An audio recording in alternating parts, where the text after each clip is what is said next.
ब्रह्म में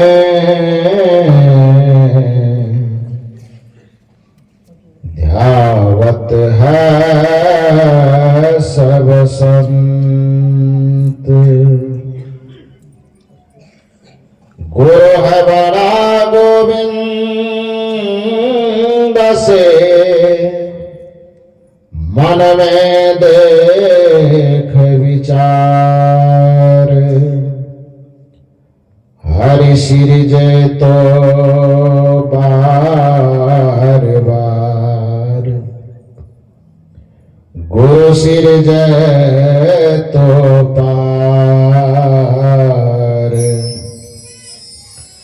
गुरु सिरजे तो पार। मेरे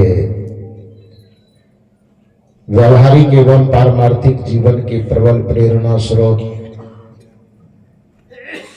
परमाराध्य परम पूज्य सदगुरुदेव जी छत्तीसगढ़ की पावन धरा पर स्थित धमतरी जिला के कुरुद प्रखंड अंतर्गत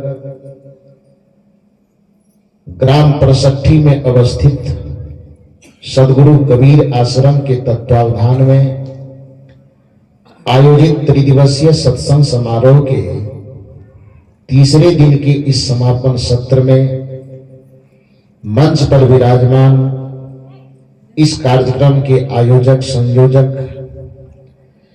परम पूज्य संत श्री हरेंद्र साहब जी, सदगुरु कबीर आश्रम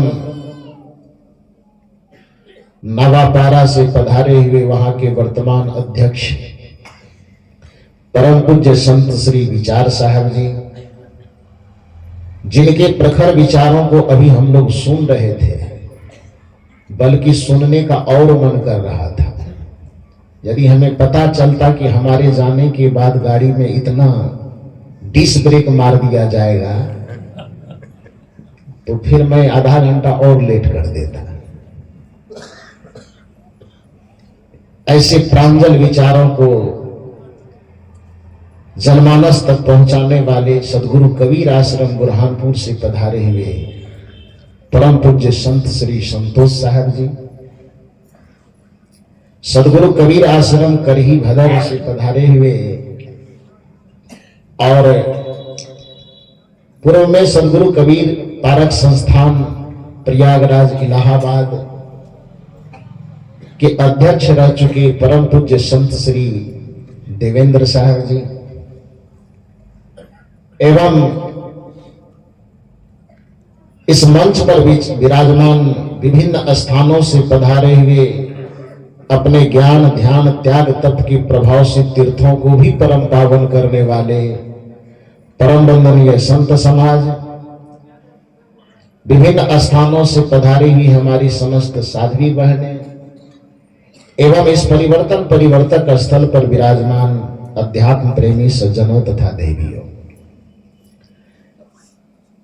बहुत सुंदर सुंदर विचार हम लोग बहुत देर से श्रवण कर रहे थे। सुमधुर स्वर में भजनों का भी आनंद ले रहे थे। आज परम पूज्य श्री संतोष साहब जी ने इतनी अच्छी अच्छी बात आप लोगों को सुना दी है कि अब शायद लगता है कि कुछ आप लोगों को सुनना बाकी नहीं है। इतना ही सुन करके चले जाए तो ज्यादा अच्छा है। दिमाग में जितनी बातें पहुंच चुकी है उतने ही बात यदि आचरण में उतर जाए तो काम बन जाए। भारतीय संस्कृति की सबसे बड़ी खासियत है कि माता पिता और गुरु को देव का दर्जा इन्होंने दिया। दुनिया में जितनी सारी संस्कृतियां हैं, किसी भी संस्कृति में यह अद्भुत चेतना नहीं आई अभी तक कि माता पिता और गुरु को देव अथवा भगवान का दर्जा मिले, पत्नी को देवी का दर्जा मिले। ऐसा आज तक दुनिया का कोई ऐसा संस्कृति खोज करके आप देख लीजिए तो नहीं मिलेगा। माता पिता गुरु देव देवी पत्नी तक को देवी का संज्ञा मिले, यह भारत के अलावा, भारतीय संस्कृति के अलावा दुनिया के और किसी संस्कृति में यह देखने को नहीं मिलेगी। भारत की विशेषता है ये। उस भारत की विशेषता यह है क्योंकि इसमें आध्यात्मिक चेतना है। चेतना के जागरण पर, संस्कारों के जागरण पर यहां पर काम होता है, चिंतन होता है। हालांकि बाद में लोगों ने देवी देवताओं की संख्या बढ़ाते बढ़ाते इतना बढ़ाया,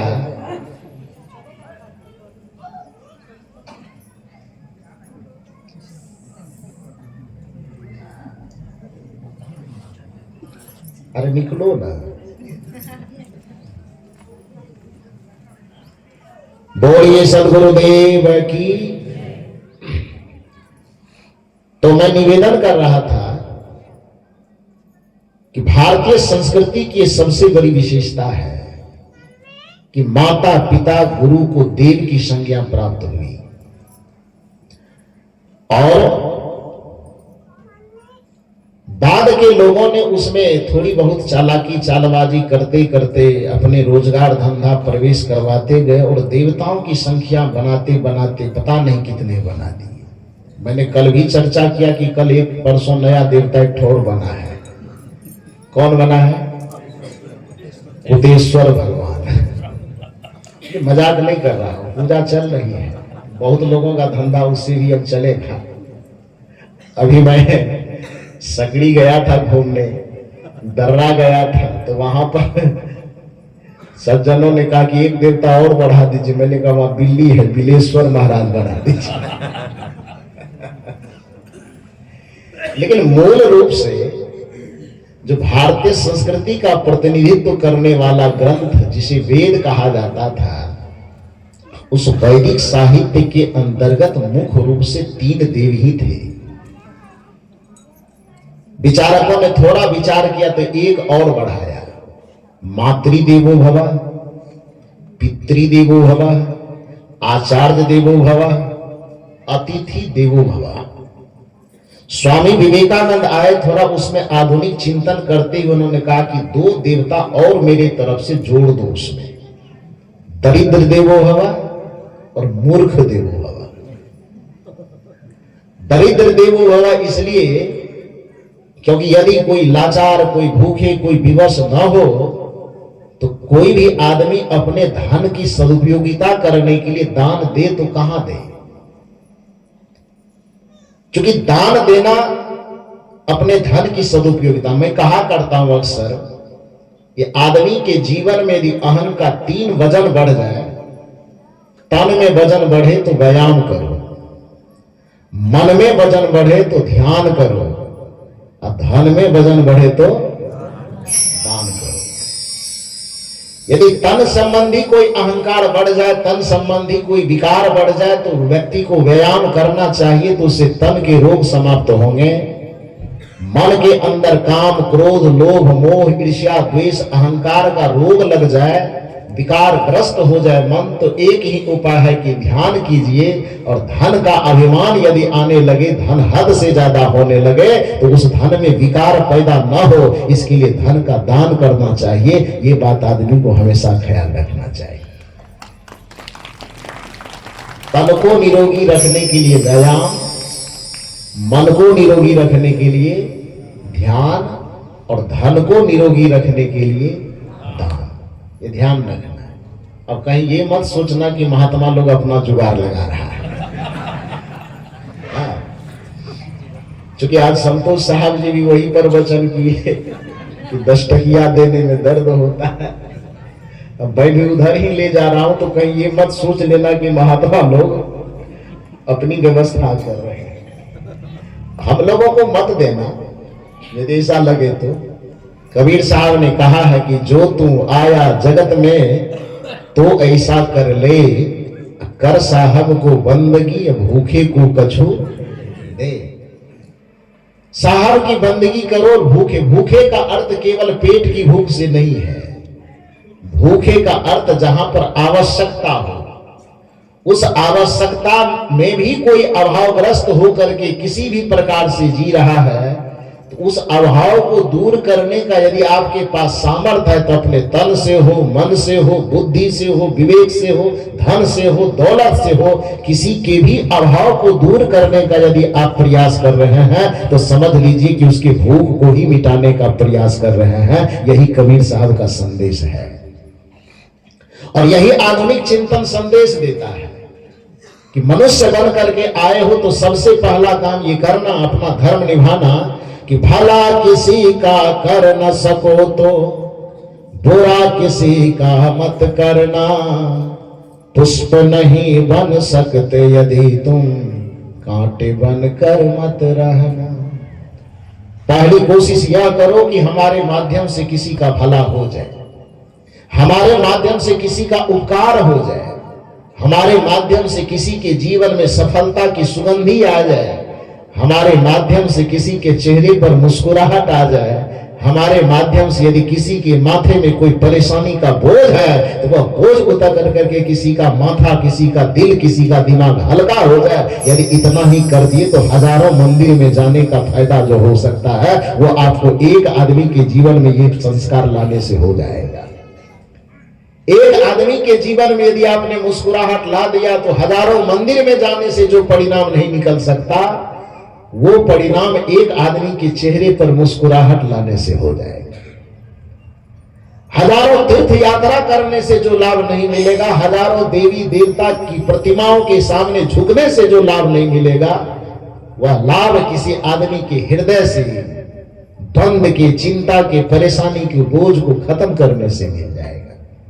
इसलिए सदगुरु कबीर साहब ने कहा कि मेरी दृष्टि में पूजा भक्ति का पहला अंग यह होगा कि जो तो आया जगत में तो ऐसा कर ले, कर साहब को बंदगी और भूखे को कछो दे, भूखे को कुछ दो।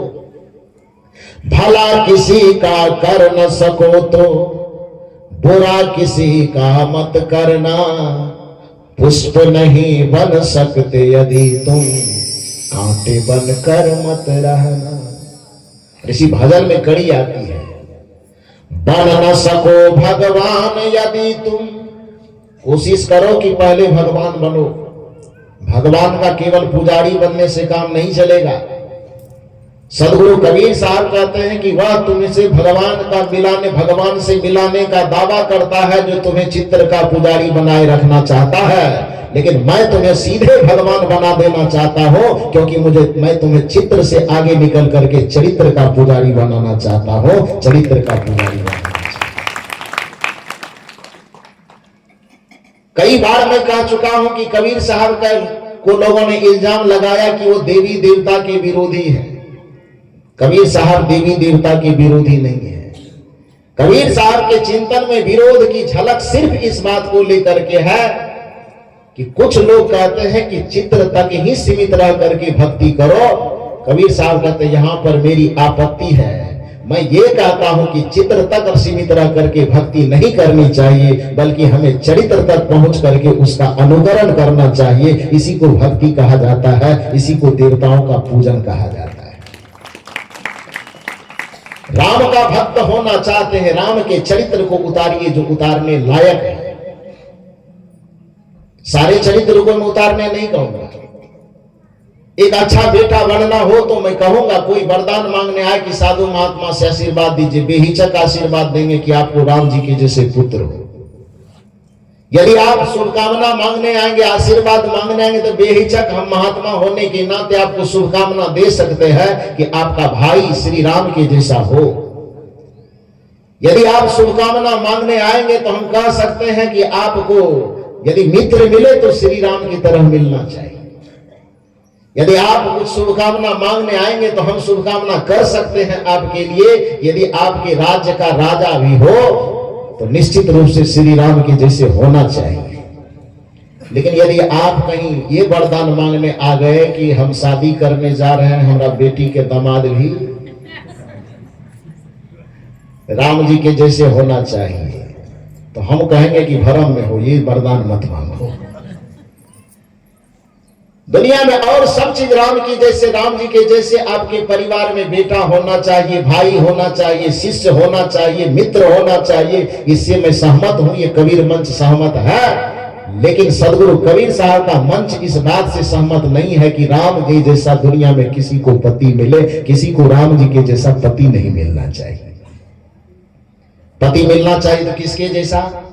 भारतीय संस्कृति में पति पत्नी का आदर्श उदाहरण यदि कोई है तो वो भगवान शिव और माता पार्वती आदर्श पति पत्नी का उदाहरण है। इसलिए पति पत्नी होना है तो शिव और पार्वती की तरह होना चाहिए। कोई यदि पूछे कि हमें एक न्यायिक होना है, जज बनना है, तो किसके जैसा बनना है? मैं कहूंगा राम जी के जैसा कभी मत बनना।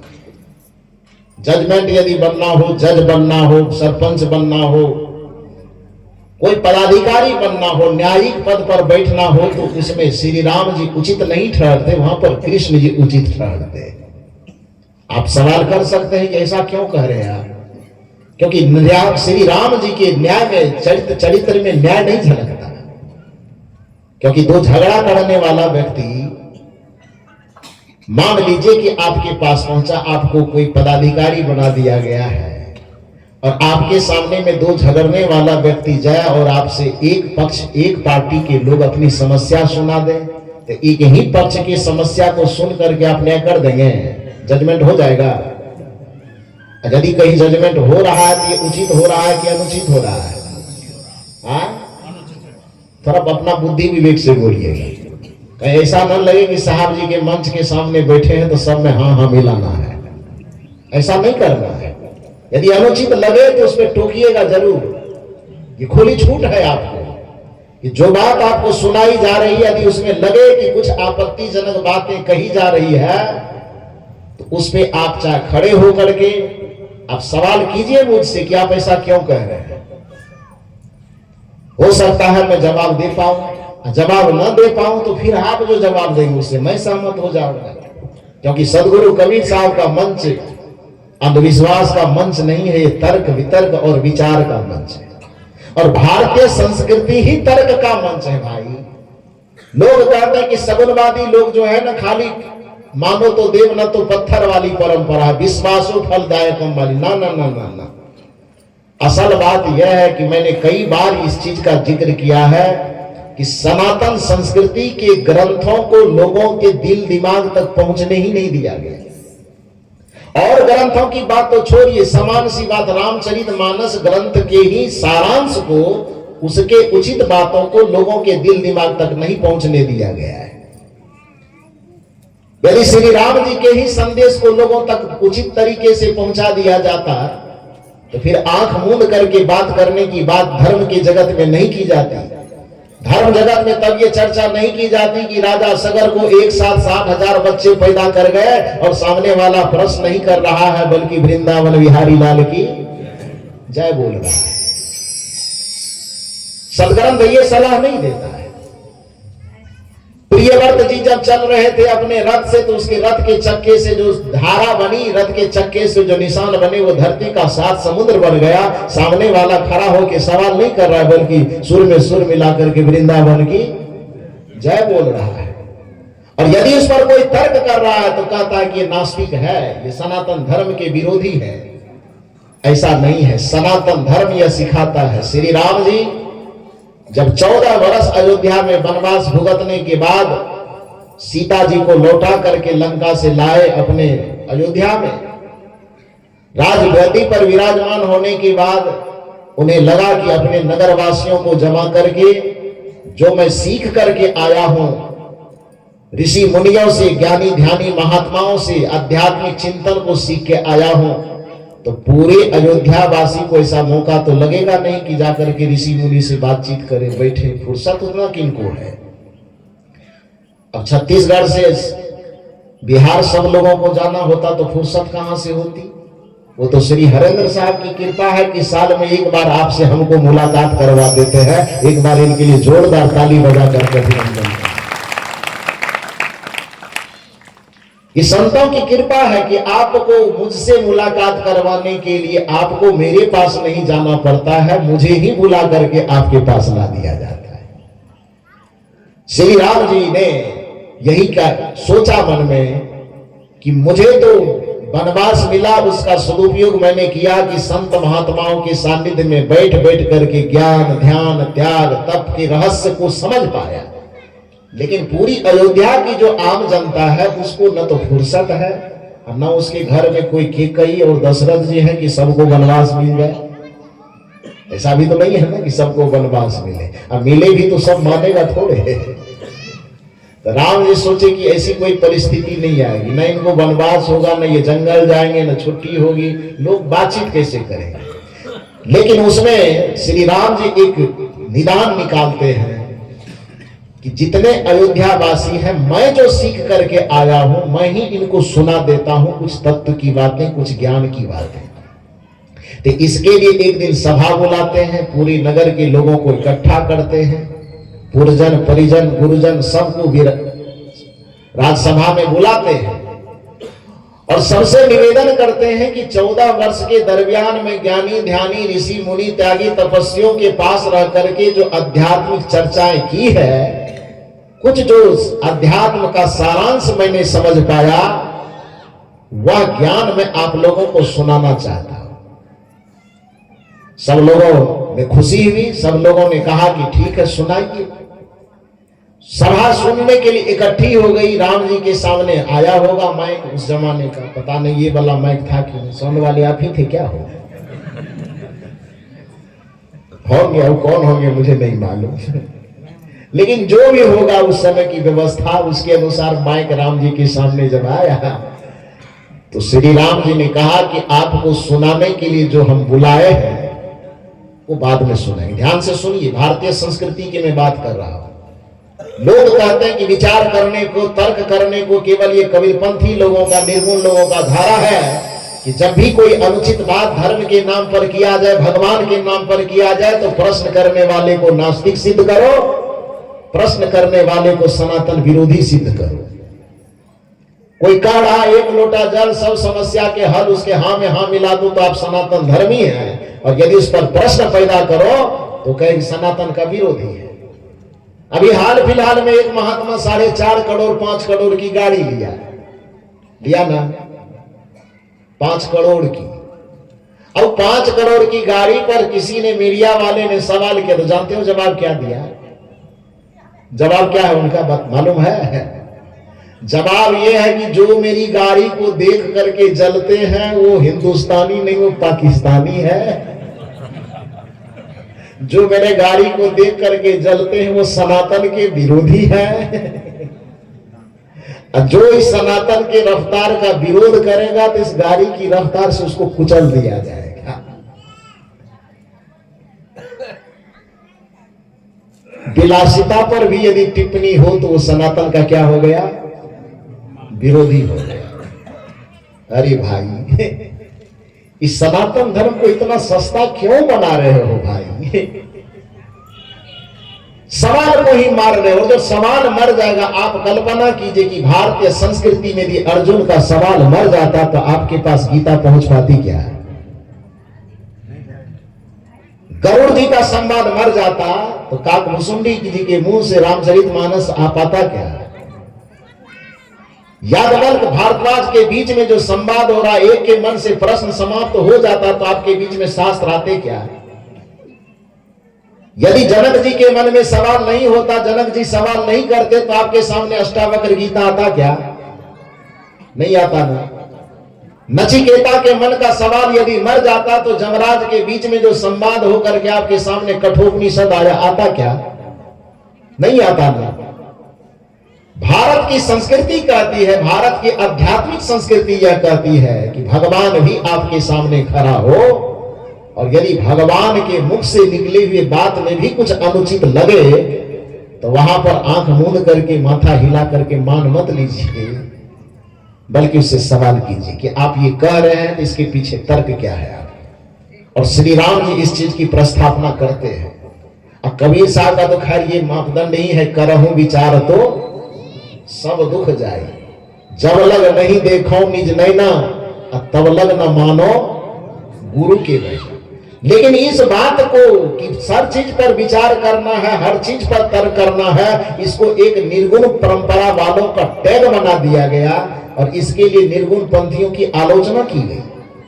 ये लोग हर चीज पे तर्क, हर चीज पे विचार, हर चीज पे चिंतन करने की बात कहते हैं। वस्तुतः भक्ति की परंपरा तर्क और चिंतन की परंपरा नहीं है। भक्ति की परंपरा जो है विश्वास की परंपरा। ये कौन कह रहा है?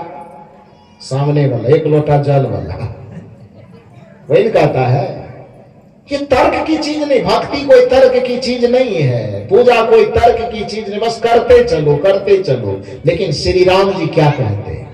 जब पूरे नगर के लोगों को इकट्ठा किया गया कि मैं अध्यात्म का कुछ संदेश देना चाहता हूं, तो संदेश देने से पहले श्री राम जी कहते हैं कि सत्संग बाद में सुनाएंगे, पहले एक निवेदन सुन लीजिए। और निवेदन सुनाने के क्रम में रामचरितमानस में कहते हैं, सुनिए क्या निवेदन है। नहीं अनीति कछु नहीं प्रभुताई, सुनहु करहु जो तुम्हि सुहाई। जो अनीति में भाखेउ भाई, बरजहु मोहि भय बिसराई। रामचरितमानस की पंक्ति है। कथन किसका है ये? श्री राम जी का। श्री राम जी कहते हैं कि मैं जो यहाँ पर प्रवचन करने के लिए आया हूं, वस्तुतः उस संतों से जो प्रसाद लाया हूं, उस प्रसाद को जो आपके सामने वितरित करना चाहता हूं, तो उस वितरित करने से पहले एक निवेदन मेरा सुन लीजिए कि नहीं अनीति कछु नहीं प्रभुताई। जो मैं कहने जा रहा हूं वह अनीति की बातें नहीं है। अनीति माने जो नीति के विरुद्ध हो, नीति के खिलाफ हो, नियम के खिलाफ हो, मर्यादा के खिलाफ हो, उसको अनीति कहा जाए। नीति में और निषेधात्मक उपसर्ग लगा हुआ है। नहीं अनीति, जो मैं कह रहा हूं वो अनीति पूर्वक बातें नहीं है। और नहीं कछि प्रभुताई। प्रभुताई का मतलब, प्रभुता का मतलब संपन्नता होता है, सामर्थ्य। प्रभुताई का यहां पर सीधा सा अर्थ, जिसको आम बोलचाल में लोग रंगदारी कहते हैं, दबंगई कहते हैं ना, दबंगई समझते हैं ना। इधर की भाषा में उसको क्या कहेंगे? दादागिरी। दादागिरी कहो, रंगदारी कहो, दबंगई कहो, तो राम जी की भाषा में उसको प्रभुताई कहो। बात वही है। श्री राम, ये देखो कितनी आदर्श मर्यादा है भारतीय संस्कृति की। ये निर्गुण और सगुण का यहां पर मतलब नहीं है। मनुष्य के चिंतन को जो दबा करके, मनुष्य के चेतना शक्ति को दबा करके धर्म के नाम पर इतना शोषण किया गया है। ये निर्गुण सगुण, नास्तिक आस्तिक के भेद का बंटवारा दिखा दिखा करके हर जगह धर्म का जो धंधा करने वाले लोग हैं वो चिंतन को ही कुंठित किया है। श्री राम जी कहते हैं कि जो मैं कह रहा हूं सुनो। और निवेदन क्या कर रहे हैं आम जनता से? नहीं अनीति कछु नहीं प्रभुताई। जो बात मैं कहने जा रहा हूं वह नहीं अनीति, नीति के विरुद्ध नहीं है, और नहीं कछि प्रभुताई। मैं दबंगई में आकर के कोई बात नहीं कह रहा हूं कि जो कहूं डर से मान लो, कि नहीं मानोगे तो लाठी से पीट देगा, नहीं मानेंगे तो कल राज से निकाल देगा, नहीं मानेंगे तो कल जेल में डलवा देगा। इस डर से मेरी बात को मत मान लेना। नहीं अनीति कछु नहीं प्रभुताई। सुनहो, जो मैं कह रहा हूं उसको ध्यान से सुनिए जरूर, लेकिन करहूं जो तुम्हें सुहाई। सुनिए मेरी बात को ध्यान से जरूर, लेकिन कीजिए वही जो आपकी अंतरात्मा को रुचे, जो आपके ज्ञान को, तर्क को सही जचे, उसी बात को कीजिए। ये श्री राम जी का दर्शन है, ये श्री राम जी कहना चाहते हैं। और आगे चल करके श्री राम जी इसमें और जोड़ते हैं लोगों को। श्री राम जी को लगा कि इसमें भी लोग थोड़ा कंफ्यूज रह जाएंगे, हो सकता है पूरी भावना को न समझ पाएंगे, तो इसके साथ में एक पंक्ति और जोड़ते हैं। जो अनीति में भाखेउ भाई। मैं तो अनीति की बात करूंगा नहीं, लेकिन फिर भी यदि आपको लगे कि ये नीति के खिलाफ जा रहे हैं, जो अनीति, यदि अनीति मैं भाखे, भाखना मने बोलना। जौ अनीति मैं भाखे भाई, हे भाई पहले तो मैं कोशिश करूंगा कि अनीति बोलूं नहीं, यदि जाने अनजाने अनीति पूर्वक बात कुछ निकल जाए तो बरजहु मोहि भय बिसराई। मुझसे किसी प्रकार का डर किए बगैर, मुझसे किसी प्रकार का भय किए बगैर बरजना, बरजना का मतलब रोकना, कि आप मेरे सामने में खड़े होकर के रोको। ये मत समझना कि दशरथ का पुत्र है तो कैसे रोक दो, ये भी मत समझना कि अयोध्या का राजा है तो कैसे रोक दो, यह भी मत समझना कि पूरी दुनिया के लोग भगवान कहते हैं तो कैसे रोक दो। कुछ भी राम जी नहीं कहते, कहते सारे चीजों को हटा करके केवल तुम श्रोता बनना, मैं वक्ता बनूंगा। पहली कोशिश में ये करूंगा कि मैं प्रभुताई में कोई बात न करूं, अनीति में कोई बात न करूं। फिर भी यदि मेरे मुख से अनीति पूर्वक बातें कुछ निकल जाए तो बरजहु मोहि भय बिसराई।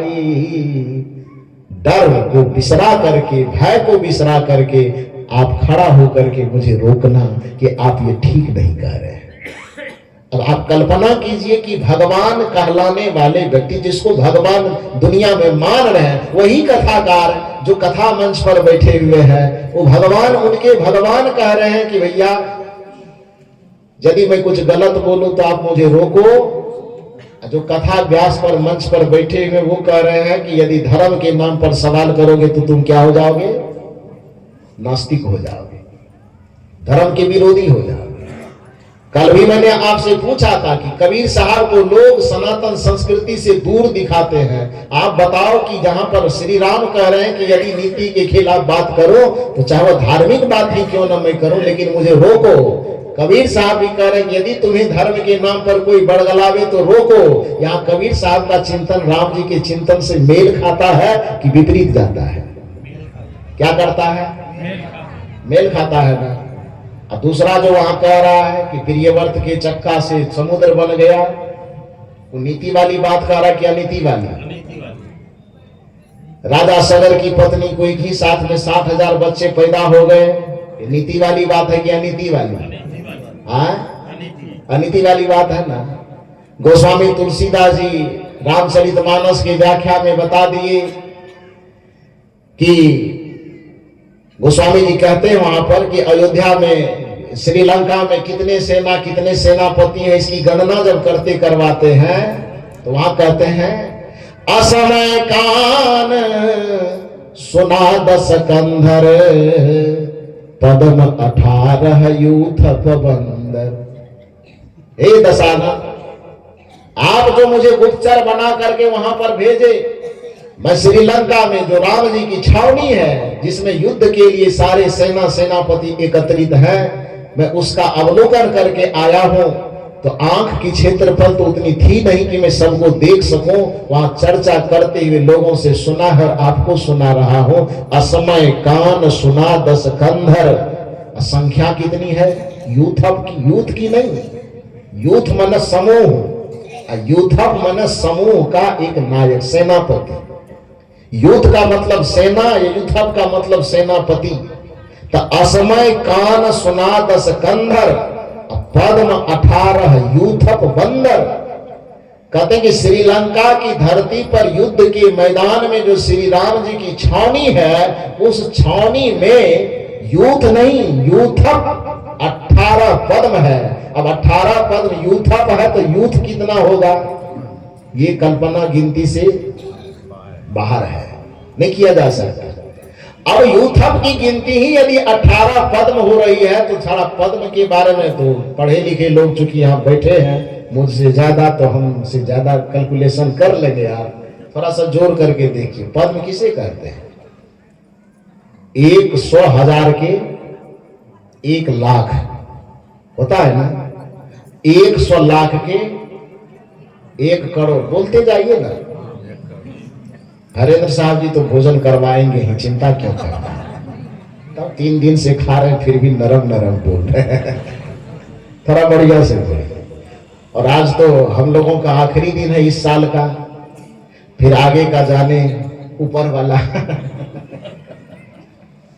हाँ, तो मूल रूप से मैं कहना क्या चाह रहा हूं, आप लोग उसको बोलते जाइए। 100,000 का 1 लाख, 100 लाख का 1 करोड़, 100 करोड़ का 1 अरब, 100 अरब का 1 खरब, 100 खरब का 1 नील, 100 नील का 1 पद्म। आगे की गिनती की जरूरत नहीं, छोड़ हम नहीं जानते हैं। काहे ले बेइज्जती करवाना, आगे गिनेंगे कहीं भटक गए तो मुश्किल हो जाएगा, इतने पे काम चल जाएगा। तो 100,000 का 1 लाख, 100 लाख का 1 करोड़, 100 करोड़ का 1 अरब, 100 अरब का 1 खरब, 100 खरब का 1 नील, 100 नील का 1 पद्म। ऐसा होता है ना। अभी पूरे जो विश्व की जनसंख्या है, अभी वर्तमान में पूरे विश्व की जनसंख्या कितनी है? 8 अरब के आसपास। चाहे 7.5 हो जाए कि 8.5 हो जाए, माने रॉड फिगर में 8 मान लो। पूरे देश, पूरी दुनिया की जो प्रशासनिक व्यवस्था है, राजनयिक व्यवस्था है, वो चिंतित है कि अभी 8 करोड़ 8 अरब की जनसंख्या है, और यदि यह जनसंख्या बढ़ करके 2 गुनी भी हो गई कम से कम, तो धरती फट करके एकदम धूल गर्दा बन जाए। चिंतित है लोग, ये जनसंख्या बढ़नी नहीं चाहिए, जनसंख्या नियंत्रित होनी चाहिए। चिंतित है ना। कितना में? 8 अरब है। यदि और 2 गुनी हो गए तो मान लीजिए कि 20 अरब तक जाते जाते धरती का विनाश है। 20 अरब तक ही, अभी खरब तक नहीं पहुंचे हैं। 100 अरब जाएंगे तब ना खरब तक पहुंचेंगे। अब 20 है तो अभी तो 25 अरब, 1/4 तक भी नहीं गए हैं। आज वर्तमान में पूरे दुनिया की जनसंख्या 8 अरब है, और 8 से यदि 10, 15, 20 तक गए तो दुनिया विनष्ट हो जाएगी। गोस्वामी तुलसीदास जी से पूछा जाना चाहिए था, लेकिन पूछा लोग नहीं, क्योंकि वहां पर ब्रेक लगा दिया ना कि सवाल करोगे तो कौन हो जाओगे? नास्तिक हो जाओगे। सवाल यदि करोगे तो सनातन विरोधी हो जाओगे। और परिणाम क्या हुआ कि लोग सवाल जैसे बंद करना शुरू किया तो लोग बस केवल रामचरितमानस का पाठ करता है, और बस जहां पर ये पॉइंट आती है तो इस पॉइंट को झुठलाने के लिए वहां पर नारा लगा दिया जाता है, अयोध्यापति श्री रामचंद्र भगवान की।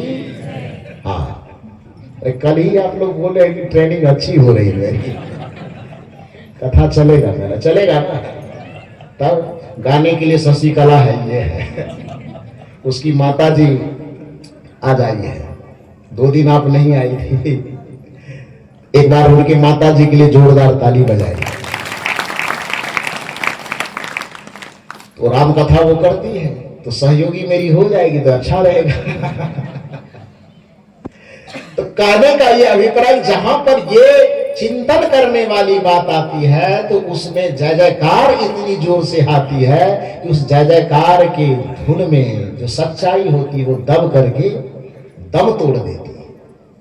जबकि इस जगह तर्क किया जाना चाहिए, सवाल किया जाना चाहिए। ये सवाल केवल कबीर साहब आज्ञा नहीं दे रहे हैं, ये राम जी आज्ञा दे रहे हैं कि जो अनीति में भाखे भाई, अब बरज हो मोहि भय बिसराई। तो भगवान जब खुद कह रहे हैं कि मैं भी अनीति पूर्वक बोलूं तो मेरे सामने में भी प्रश्न लेकर के खड़ा हो जाओ, तो गोस्वामी जी से प्रश्न करना छोड़ देना चाहिए जी। प्रश्न छोड़ना चाहिए कि करना चाहिए? करना चाहिए, लेकिन किसी ने किया नहीं। आज उनसे प्रश्न किया जाए, पर सठिये के धरती पर पकड़ा गए। हाँ, प्रश्न किया जाए कि आज वर्तमान में जब इस दुनिया की जनसंख्या 8 अरब के आसपास है, और इस जनसंख्या को यदि 2 गुनी रफ्तार से बढ़ा दी जाए तो धरती विनाश के कगार तक पहुंच जाएगी। भला बताइए गोस्वामी जी, श्रीलंका भारत के सामने में कितना बड़ा है? नक्शे से देख के कम से कम पता कीजिए, अनुमान लगाइए कितना बड़ा है। और श्रीलंका की धरती पे वो राजमहल वगैरह अलग है, वो तो युद्ध के मैदान होगा तो और छोटा होगा ना। मैदान पूरे श्रीलंका तो है नहीं, मैदान का एक हिस्सा। उस एक हिस्से में राम जी की जो छावनी होगी और कितनी छोटी होगी वह भी समझ लीजिए। अब उस छावनी के अंतर्गत गोस्वामी तुलसीदास जी 18 पद में केवल सेनापति को रख रहे हैं। पता नहीं वो श्रीलंका की धरती पे गोस्वामी जी सेनापति रखे थे कि अपना कपार पे रखे थे, ये मुझे समझ में नहीं आता। श्रीलंका की धरती पे तो नहीं होंगे, हो सकता गोस्वामी जी के माथे का क्षेत्रफल थोड़ा बड़ा हो कि 18 पद रख लिए हों। यदि ये सवाल किया जाता तो फिर गोस्वामी तुलसीदास जी इसका जवाब उनको देते नहीं बनता। आज जो कथा कहने वाले लोग हैं उस कथाकार को भी वो जवाब देने में नहीं बनेगा।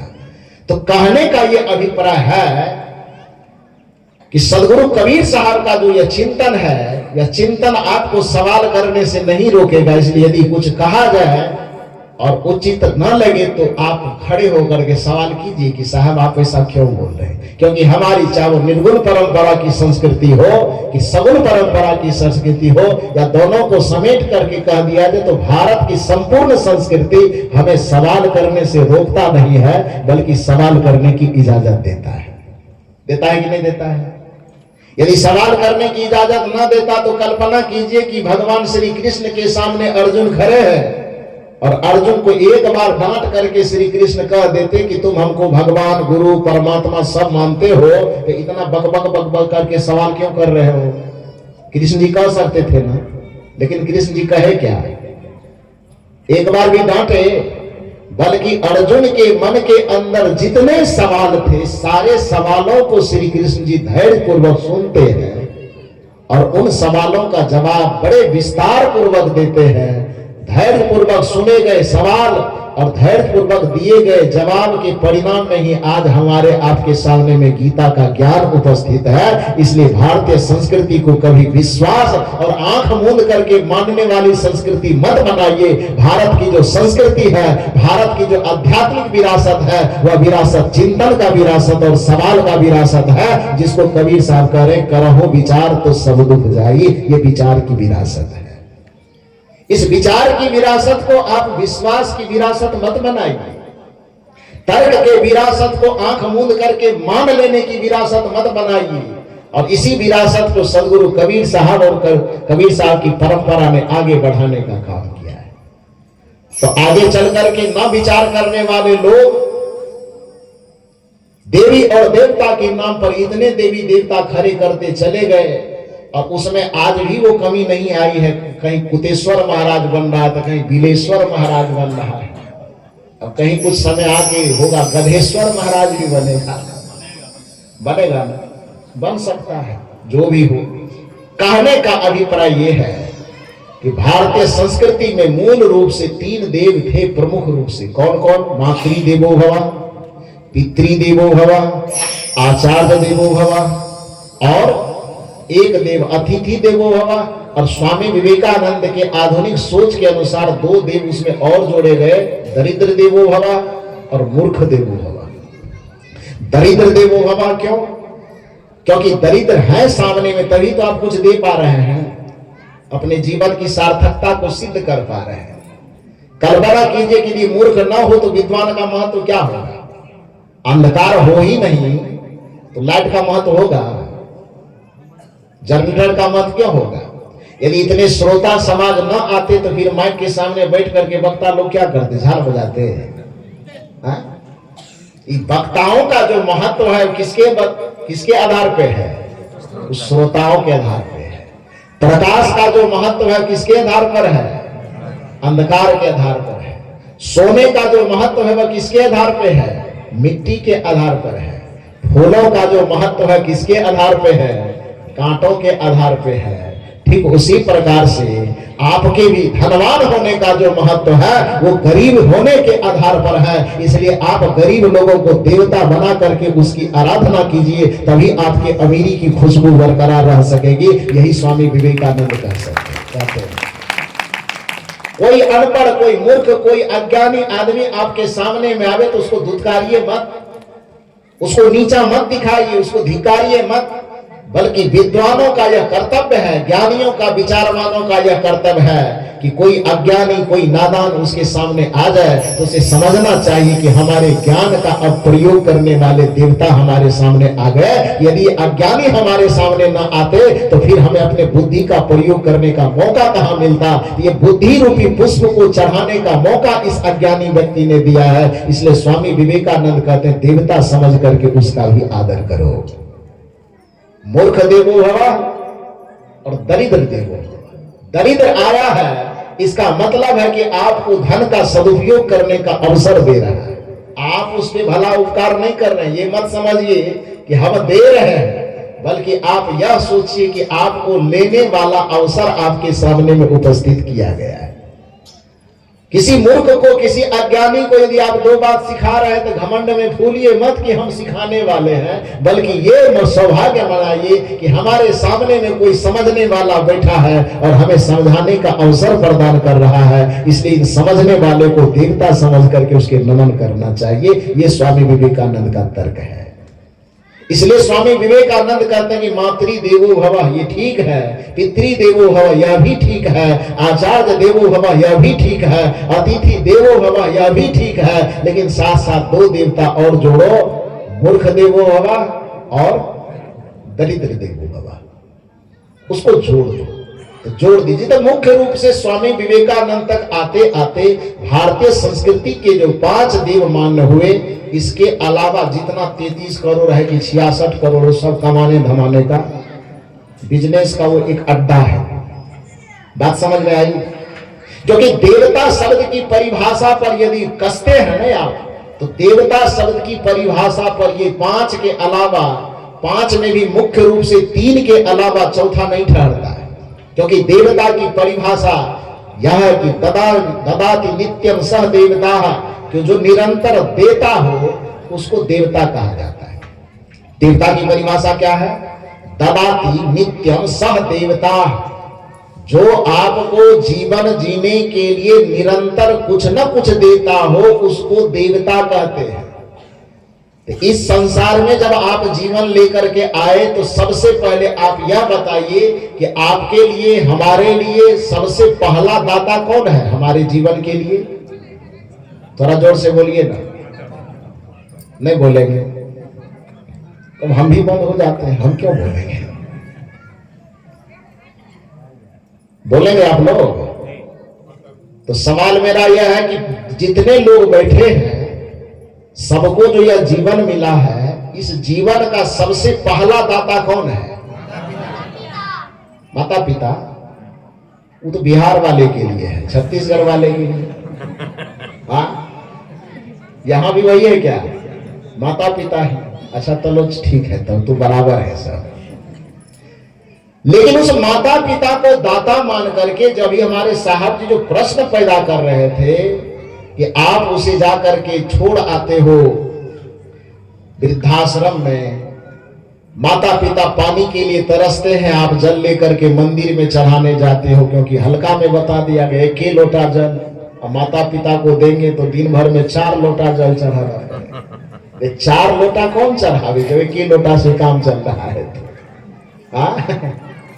ये फार्मूला जो आप पकड़ लिए हो, तो आप भला बताओ कि यहाँ पर देवता की गिनती यदि ददाति नित्यम सह देवता, जो हमारे जीवन के आधार में निरंतर कुछ न कुछ देता हो, उन देने वाले को ही देवता कहा जाता है। क्योंकि देने वाले की गणना देवता में होती है। इसलिए हमारी भारतीय संस्कृति ने पृथ्वी को ही देवी कहा, हमारी भारतीय संस्कृति ने हवाओं को ही देव कहा, हमारी भारतीय संस्कृति ने पानी को भी देव कहा, हमारी भारतीय संस्कृति ने अग्नि को भी देव कहा, हमारी भारतीय संस्कृति ने अन्न को भी देव कहा। सवाल हो सकता है हम अपने कबीर पंथ वाले नजरिए से देखेंगे तो फिर वो जड़ और चेतन की बात आएगी। कहेंगे जो चेतन होता है वही देवता होता है, जड़ देवता नहीं होता। अरे भैया ये सटीक बात है, चेतन देव होता है, लेकिन जड़ को ही देवता इसलिए नहीं कहा गया कि उसमें चेतना है, बल्कि जड़ को इसलिए देवता कहा गया क्योंकि वह ददाति नित्यम सह देवता, वह हमारे जीवन जीने के लिए कुछ न कुछ निरंतर देता है। तो निरंतर देने के कारण उसको देवता कहा गया। इसलिए हमारी भारतीय संस्कृति संपूर्ण प्रकृति को देवता कहता है।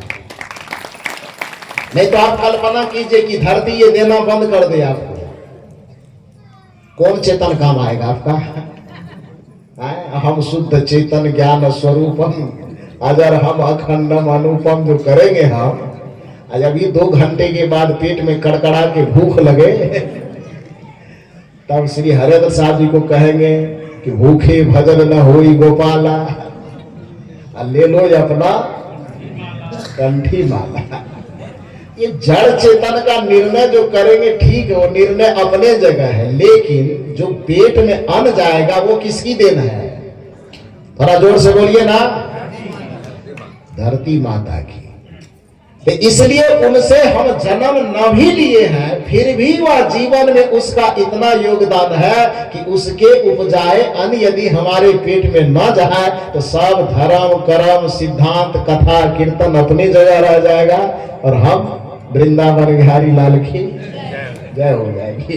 तो इसलिए धरती में कोई चेतना न होने के बावजूद भी धरती निरंतर हमको देती है, इसलिए हमारी संस्कृति उसको देवी कह करके उसको नमस्कार करता है।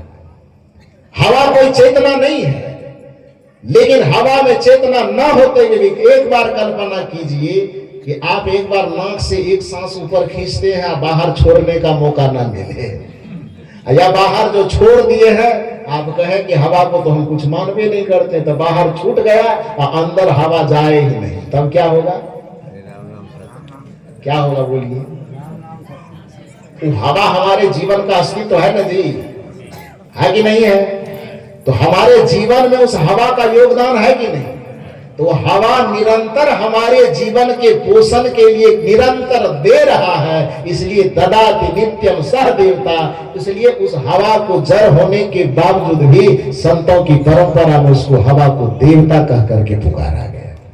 और उस देवता की पूजा अगरबत्ती दिखा करके करने की जरूरत नहीं है, बल्कि हवा रूपी देवता की पूजा करना है। तो उसमें कोई दुर्गंध न फैलाओ, उसमें कोई प्रदूषण न फैलाओ, उसमें धुआं न फैलाओ, यही हवा रूपी देवता की पूजा है। इसी तरह से उसकी पूजा करनी चाहिए। यदि हम हवा को देवता कह दें, इसका ये मतलब नहीं कि हवा का कहीं मूर्ति बना लीजिएगा, वहां एकदम कुंड खोद करके स्वाहा स्वाहा कीजिएगा। उस स्वाहा स्वाहा करने वाला हवा देवता की पूजा क्या करेगा? हवा देवता को और सर्दी खांसी उठा देगा, उठाएगा कि नहीं?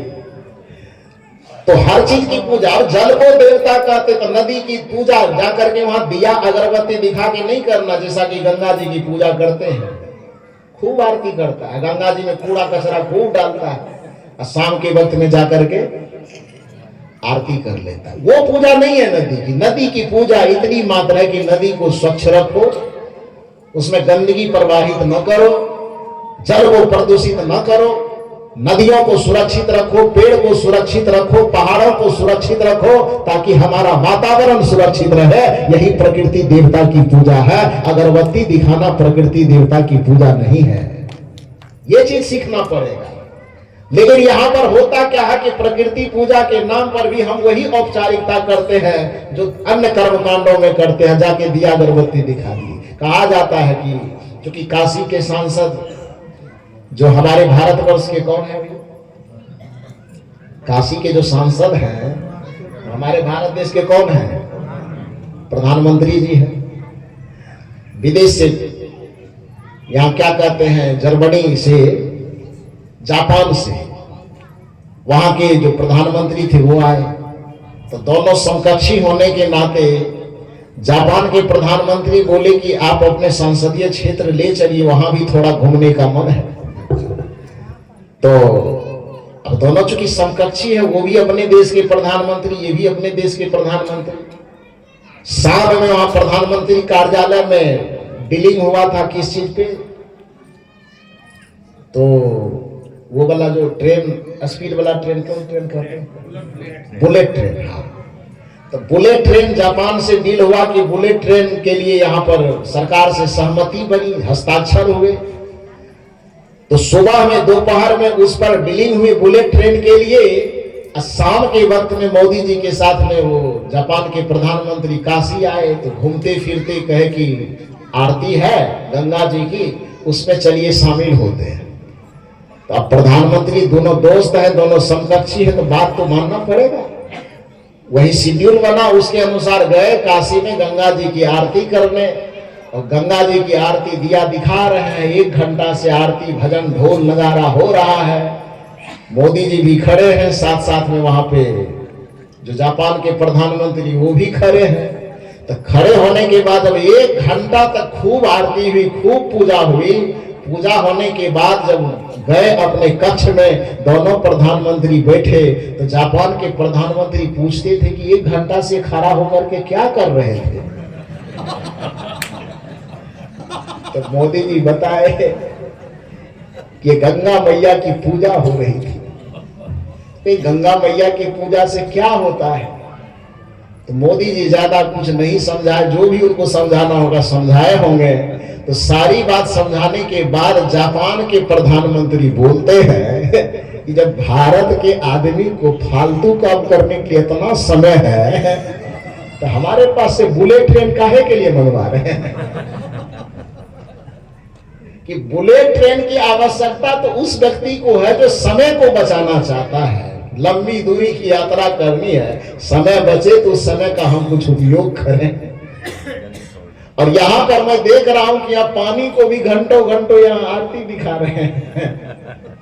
तो जिस देश के आदमी को इतनी फुर्सत है, पानी के आरती दिखाने में घंटों समय वो दे सकता है, तो फिर यहां बुलेट ट्रेन की आवश्यकता क्या है? क्यों चाहिए? मत दीजिए। ये बताइए कि आपके देश की बड़ाई हो गई कि बुराई हो गई? बड़ाई हो गई है। हाँ?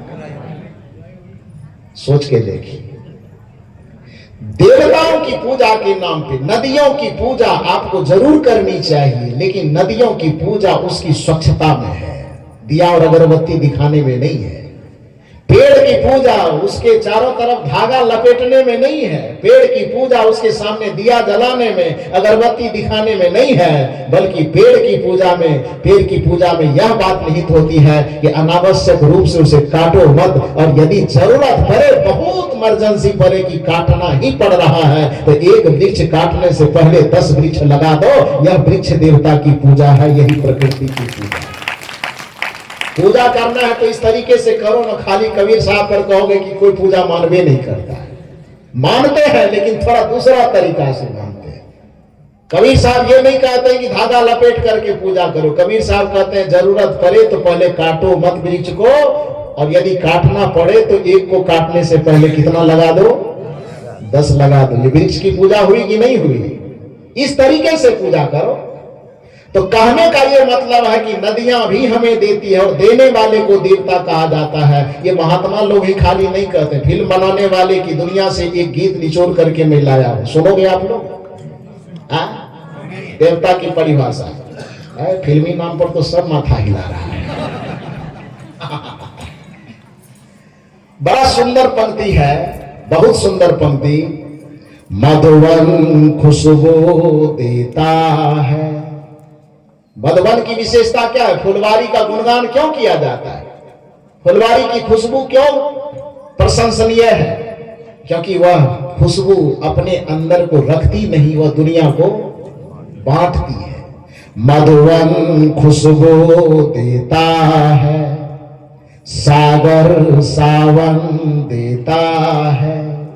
सागर की भी विशेषता इसलिए है, महानता इसलिए है कि उसके अंदर पूरी दुनिया का पानी सिमट करके उसके गर्भ में समा जाता है। लेकिन वह सागर की उदारता देखो, वो ये नहीं कहता कि मेरे पास जो आ गया तो उसको समेट करके हम ही रख ले, बल्कि वो सूर्य के माध्यम से वाष्प बना करके वो सारा पानी आसमान को देता है। आसमान भी अपने पास उसको नहीं रखता, उसको बादल बना करके समय पर जिस छत्तीसगढ़ में नदियों की संख्या कम हो वहां भी करके वर्षा देता है। ऐसा दान यह सिखाता है। इसलिए समुद्र को भी देवता कहा जाता है, बादल को भी देवता कहा, क्योंकि सब दे रहा है, देने के कारण उसको देवता कहा जा रहा है। मधुवन खुशबू देता है, सागर सावन देता है। जीना उसका जीना है, जीना उसका जीना है, जो औरों को जीवन देता है। मधुवन खुशबू देता है, सागर सावन देता है। मधुवन खुशबू दे रही है, सागर सावन दे रहा है, ये हवा तो आपको दे ही रही है, पृथ्वी आपको दे ही रहे हैं, जल आपको दे ही रहे, पूरा प्रकृति आपको दे रही है। इसलिए प्रकृति को संरक्षित रखो, यही प्रकृति देवता की पूजा है, ये करना आवश्यक भी है। देवता के नाम पर अनर्गल चीजें मत करो, बल्कि देवता मुख्य रूप से मैंने कहा कि देने वाले ही देवता हैं। तो हमारे जीवन का सबसे पहला दाता कौन है? माता पिता। उसकी सेवा करते हैं। हम कहते हैं कि हम राम जी के भक्त हैं, लेकिन राम जी से हमने सीखा कुछ कि राम जी ने इस धरती पर अपने चरित्र को महानता की उच्च शिखर तक ले गए, तो वो किस देवता की पूजा किए थे? श्री राम जी किस देवता की पूजा किए थे? सत्यनारायण भगवान के? हाँ, दुर्गा जी के? किसकी पूजा किए थे? माता पिता और गुरु की। यकीन ना हो तो पंक्ति सुनिए, सुनते तो है ही आप लोग, हमसे ज्यादा दोहराते हैं। प्रातः काल उठी के रघुनाथा, आगे आप लोग बोल दीजिए तो। जय हो जय हो जय हो। माता पिता गुरु ना वही माथा। तो भगवान जिसे हम मानते हैं, उन्होंने अपने चरित्र में करके दिखाया कि भैया मैं यदि मर्यादा पुरुषोत्तम श्री राम बना हूं, भगवान राम बना हूं, तो मेरे भगवान बनने की सीढ़ी यही है कि माता देवी, पिता देव और गुरुदेव के चरणों में अपना माथा झुकाते झुकाते मैं यहां तक पहुंचा हूं। और हम भगवान के भक्त होने का दावा तो करते हैं, लेकिन माता पिता को प्यार से एक गिलास पानी तक नहीं पूछते हैं। बताइए कि हम धर्म को कैसे मानते हैं? और यदि कोई माता पिता और गुरु की सेवा करने के लिए कहते हैं तो वहां पर ठप्पा लग जाता है, ये लोग तो सनातन धर्म के विरोधी है। अब कैसे विरोधी? अब तब तो राम जी को भी विरोधी कहना पड़ जाएगा, क्योंकि राम जी किसी मंदिर गए नहीं। राम जी के पिताजी दशरथ जी, भगवान श्री राम के पूज्य पिताजी, जब उनके जीवन में चारों तरफ से सफलता आ गई, पुत्र नहीं हो रहे थे, बाद में पुत्र हुए, जब पूरे नगर में उसके यश गाए जाने लगे, पूरे भारतवर्ष में उसका गुणगान होने लगा, तो उसके गुण गाथा को सुन करके बहुत सारे लोग और राजा दशरथ जी से पूछे कि महाराज, आपके जीवन में इतना ऐश्वर्य है, इतनी सफलता है, इतना आपका यशोगान गाया जाता है, कृपा करके बताइए आप कि ये तप, ये जो चीज आपने उपलब्धि पाई है, यह उपलब्धि किस तप के प्रभाव से पाए? ये उपलब्धि जो आपने पाई है, तो कुछ पूजा किए होंगे, किसी मंदिर गए होंगे, किसी मंत्र को जपे होंगे, कोई यज्ञ किए होंगे, किसी पंडित जी को बुला करके कोई कथा कीर्तन करवाए होंगे। तो क्या करवाए भगवान, जो आपको भगवान के पिता होने का भी अधिकार मिल गया? जिस भगवान को लोग खोजने के लिए तपस्या करते हैं, वो भगवान आपके इशारे पर उठ और बैठ करता है।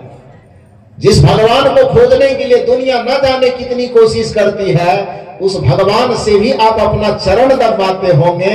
तो ये अधिकार जो आपको मिला, इतना जो पावर आपको मिला, ये शक्ति आखिर कोई पूजा किए होंगे, कोई तप किए होंगे, कोई भगवान को रिझाए होंगे, कोई भगवान को मनाए होंगे, कुछ तो किए होंगे ना। कैसे हुआ, जरा सा बताने की कृपा कीजिए।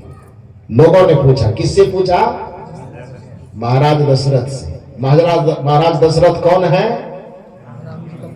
राम जी के पापा। पिताजी नहीं समझेगा ना आज के लोग, पापा भी ना समझे तो कह दीजिए राम जी के डैडी, वो समझ जाएंगे। क्योंकि पिताजी कहने का प्रचलन अब कम हो गया। अब पापा, डैडी, अब पापा भी बोलने में पता नहीं, शब्द से भी लोग इतने कंगाल होते जा रहे कि पापा भी कम हुआ, पा से शुरू, पा इतने कहता है। मम्मी भी अब नहीं कह रहा, लोग मॉम कह रहा मॉम। तो कहने का यही परा है कि श्री राम जी के जो पूज्य पिताजी महाराज दशरथ दशरथ से ही सवाल किया जा रहा है कि आप तो भगवान के पिता हैं, आप जो बताएंगे तो कहीं गड़बड़ नहीं बताएंगे, इसलिए आप बताइए कि आप जो इतनी उपलब्धि प्राप्त किए हैं, भौतिक आध्यात्मिक हर एक तरह की सफलता जो आपको मिली है, इस सफलता का रहस्य क्या है? हम लोग भी वही करेंगे जो आप किए हैं, वही करेगा। अरे भगवान के पिता जो किए हैं तो उसका अनुकरण कौन नहीं करना चाहेगा? दुनिया करना चाहेगी। तो लोगों ने पूछा कि आप कौन सा पूजा किए, किस मंदिर गए थे, किसकी कथा करवाए थे, जरा सा बताइए। महाराज दशरथ कहते हैं, ध्यान से सुनिए, यदि मेरी सुनी हुई बात पर यकीन न हो तो रामचरितमानस को पलटिए और रामचरितमानस के अंदर इस चौपाई को देखिए कि जो मैं कह रहा हूं। महाराज दशरथ कहते हैं, जे गुरु चरण रेणु सिर धरही, तेजन सकल विभव बस करही। महाराज दशरथ कहते हैं कि यदि तुम्हारी उम्मीद यह है कि मैं किसी मंदिर जाकर के कोई आराधना किया हूं तो तुम भ्रम में हो। यदि तुम्हें लगता है कि किसी तीर्थ करने के परिणाम में हमको ये जीवन की सभी सफलताएं मिली है तो तुम भ्रम में हो। यदि तुम्हें लगता है कि हम कोई व्रत उपवास करके, कोई यज्ञ हवन करके ये उपलब्धि हमने हासिल किया है तो तुम भ्रम में हो। मैंने वही किया है जो सनातन संस्कृति इजाजत देती है, और वह सनातन संस्कृति इजाजत क्या देती है? जे गुरु चरण, सदगुरु कबीर साहब के सिद्धांत की परंपरा में पूजा किसकी की जाती है? गुरु की पूजा की जाती है। जे गुरु चरण रेणु सिर धरही, तेजन सकल विभव बस करही। कबीर साहब से पूछो तो वो क्या कहेंगे? गुरु को सिर पर राखिए, चलिए आज्ञा माही, कहीं कबीरता दास को तीन लोक डर नाही। यदि कबीर साहब की परंपरा में गुरु की पूजा, गुरु की आराधना की बात कही जाती है तो कहते ये कबीर पंथी सब जो है ना, ये नया देवता गढ़ लिया है, अपने मन से मनमानी करता है। राम जी के पिताजी जब बता रहे हैं कि जे गुरु चरण रेणु सिर धरही, तेजन सकल विभव बस करही, सवाल पुनः मेरा वही होगा आपसे कि बताइए कि दशरथ जी से कबीर साहब का सिद्धांत मेल खा रहा है कि अलग अलग हो रहा है? क्या हो रहा है? मेल खा रहा है। भगवान का मेल खा रहा है कि भगवान के बाप का मेल खा रहा है? हंसी लग रही है, बाप सब अचंभित करने वाला है क्या? पापा से तो बढ़िया ही होगा, होगा कि नहीं होगा? तो जब भगवान जी के पिताजी की बात मेल खा रहे तो भगवान उससे बाहर चले जाएंगे? नहीं जाएंगे ना। तो जो सनातन परंपरा के भगवान है, भगवान का परिवार है, भगवान के पिता है, वह भी भगवान के पूजक कम और गुरु के पूजक ज्यादा है। जे गुरु चरण रेणु सिर धरही, तेजन सकल विभव बस करही। जो नित्य प्रति गुरु के चरणों से की धूल उठाकर अपने मस्तक का चंदन बनाता है, भाव यह है कि जो नित्य प्रति विनम्रता के साथ, श्रद्धा के साथ गुरु के चरणों में अपने शीश को नवाता है, उसकी दुनिया की कोई भी सफलता हो उसकी मुट्ठी में होती है। चाहे वह भौतिक सफलता हो, चाहे आध्यात्मिक सफलता हो, चाहे लौकिक सफलता हो, चाहे पारलौकिक सफलता हो, किसी भी सफलता को अपनी मुट्ठी में करना चाहते हो तो दुनिया के चारों तरफ से नजर हटा करके अपने मन को गुरु के चरण में अर्पित करना और अपने हृदय में गुरु की मूर्ति को धारण करना और अपने जीवन को गुरु की आज्ञा में लगा देना तो तुम्हारा बेड़ा पार हो जाएगा। यही सनातन का सिद्धांत है, यही सदगुरु कबीर साहब का सिद्धांत है। तो मूल रूप से तीन देवता, मातृदेवो भव, पितृदेवो भव, आचार्य देवो भव और उसमें अतिथि देवो भव, साथ साथ दरिद्र देवो भव और मूर्ख देवो भव को बाद में ऐड किया गया। तो इसलिए दुनिया के प्रत्येक मनुष्य का कर्तव्य है कि देवी और देवता के रूप में माता पिता की आराधना करे, माता पिता की सेवा करे, समय पर उसको भोजन दे, समय पर उसको पानी दे, यदि रोग लगे तो समय पर उसको दवा दे, और दवा हवा देने के बाद या पहले सबसे बड़ी बात है कि उसको श्रद्धा और प्रेम से बात करे, उसको आदर और सम्मान दे। यदि आदर और सम्मान दे करके प्रेम पूर्वक माता पिता से बात किया जाए तो 2 दिन उसको खाना भी कम देगा तो भी उसके शरीर में ताजगी बनी रहेगी। और खाना खूब दे लेकिन बात बोली कड़वी कहे तो वह खाना माता पिता के शरीर में लगेगा नहीं, बल्कि उसकी आत्मा को छलनी करके बहुत जल्दी मार देगा, मारेगा ना। तो भोजन थोड़ा कम भी हो जाए तो चलेगा, लेकिन उसके आदर और सम्मान को कभी कम होने नहीं देना चाहिए। यह माता पिता की सबसे बड़ी पूजा है ना। गुरु की पूजा है। गुरु की पूजा का यह मतलब नहीं कि गुरु के सामने भी अगरबत्ती दिखाते रहे। गुरु की पूजा का अर्थ है गुरु की आज्ञा के अनुसार आप आचरण कीजिए। गुरु का जो आदर्श है, गुरु की जो मर्यादा, उस मर्यादा को अपने चरित्र में, अपने आचरण में उतारिए, उनके संदेश को अपने आचरण में उतारिए, तभी आपका कल्याण होगा। तो भारतीय संस्कृति मूल रूप से माता पिता गुरु को देव की संज्ञा दिए, पत्नी को भी संज्ञा दी। अभी हमारे साथ पत्नी की परिभाषा थोड़ा गड़बड़ की है। आप लोगों का पक्ष नहीं है, साहब जी को खाना कम देना। हाँ, उन्होंने कहा पत्नी किसे कहते हैं, किसे कहते साहब, कौन परिभाषा होता है? हाँ, जो तनी तनी रहे, पति से जो तनी तनी रहे उसको क्या कहते हैं? पत्नी। इसके भोजन में कटौती जरूर कीजिएगा। हाँ, हम नया परिभाषा दे रहे हैं। पत्नी का अर्थ जो पति से तनी तनी रहे वो पत्नी नहीं है, बल्कि पत्नी का अर्थ है जो अपने पति को पतन के रास्ते में जाने से बचावे, उसको पत्नी कहा जाता है। ये पत्नी का परिभाषा। पति को पतन के रास्ते में जाने से जो बचाती है उसको क्या कहते हैं? पत्नी कहते हैं। ताली जोर से बजा। खबर मेडिकल के तो भी नहीं, तब तो संतोषे साहब वाला परिभाषा ठीक है।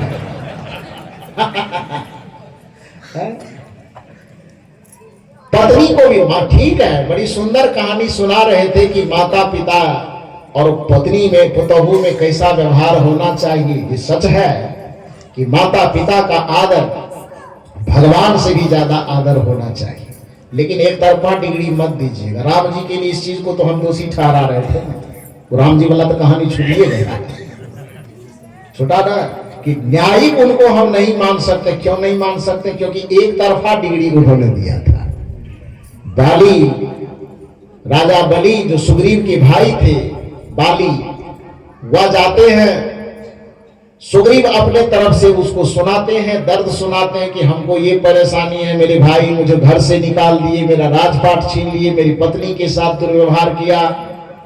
और एक आदमी के फैसला को सुन करके राम जी दूसरे पक्ष की कोई बात सुने नहीं, बुलाए नहीं, समझाने की कोशिश न किए और एक तरफा कार्रवाई कर दिए ना। कभी सामने भी ना आए, छुप करके बाली को मार दिया। राम जी ने ये ठीक काम किया कि गलत किया? श्री कृष्ण जी इस जगह पर बढ़िया काम किए। श्री कृष्ण जी ने क्या किया? दुर्योधन और पांडव के बीच में जो समस्या थी, उस समस्या को सुलझाने के लिए कृष्ण जी के पास जितनी ताकत थी, जितनी बौद्धिक क्षमता होगी, वो सारी क्षमता लगा दिए। दूसरे से भी कहवाए, खुद से भी कहे, नहीं माना तो महाभारत युद्ध होने से एक शाम पहले शांति दूत बन करके हस्तिनापुर जाते हैं। और उन्होंने कहा दुर्योधन से कि हे दुर्योधन, समझ लो कि मैं शांति दूत बन करके आया हूं, तो मैं केवल पांडवों का प्रतिनिधि बन करके नहीं आया हूं।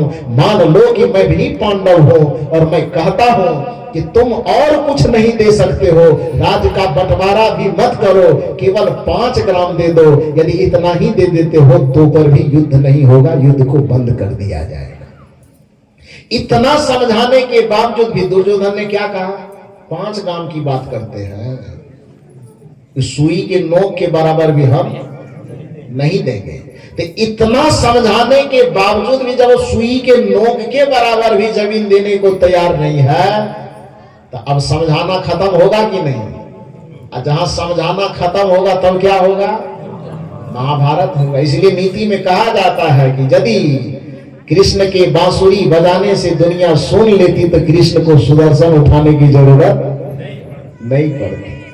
तो पहले तो बांसुरी बजा करके ही दुर्योधन को सुनाया, लेकिन दुर्योधन के कान तक बांसुरी की आवाज न पहुंची तो फिर सुदर्शन उठाया। इसलिए कृष्ण के चरित्र को न्यायिक चरित्र माना जाता है कि पहले उन्होंने समस्या के समाधान के लिए समझाने की चेष्टा की, समझाने के बाद न समझे तो फिर आखिरी उपाय में जो होगा देख लिया जाएगा।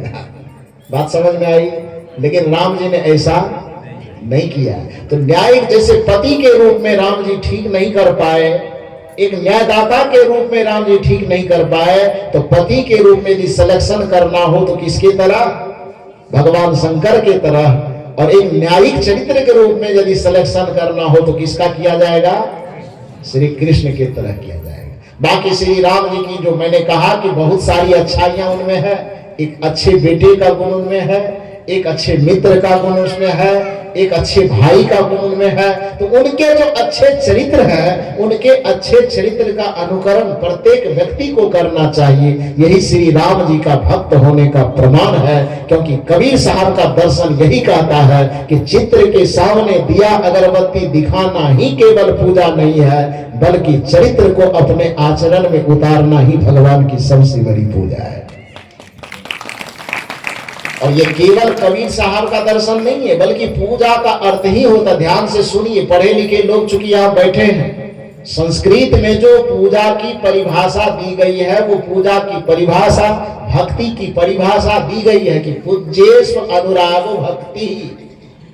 भक्ति की दो परिभाषा, एक लौकिक जिसको सगुण भक्ति कहते हैं, एक पारलौकिक जिसको आध्यात्मिक भक्ति या पारमार्थिक भक्ति कहते हैं। इसलिए भक्ति की दो परिभाषा बताई गई।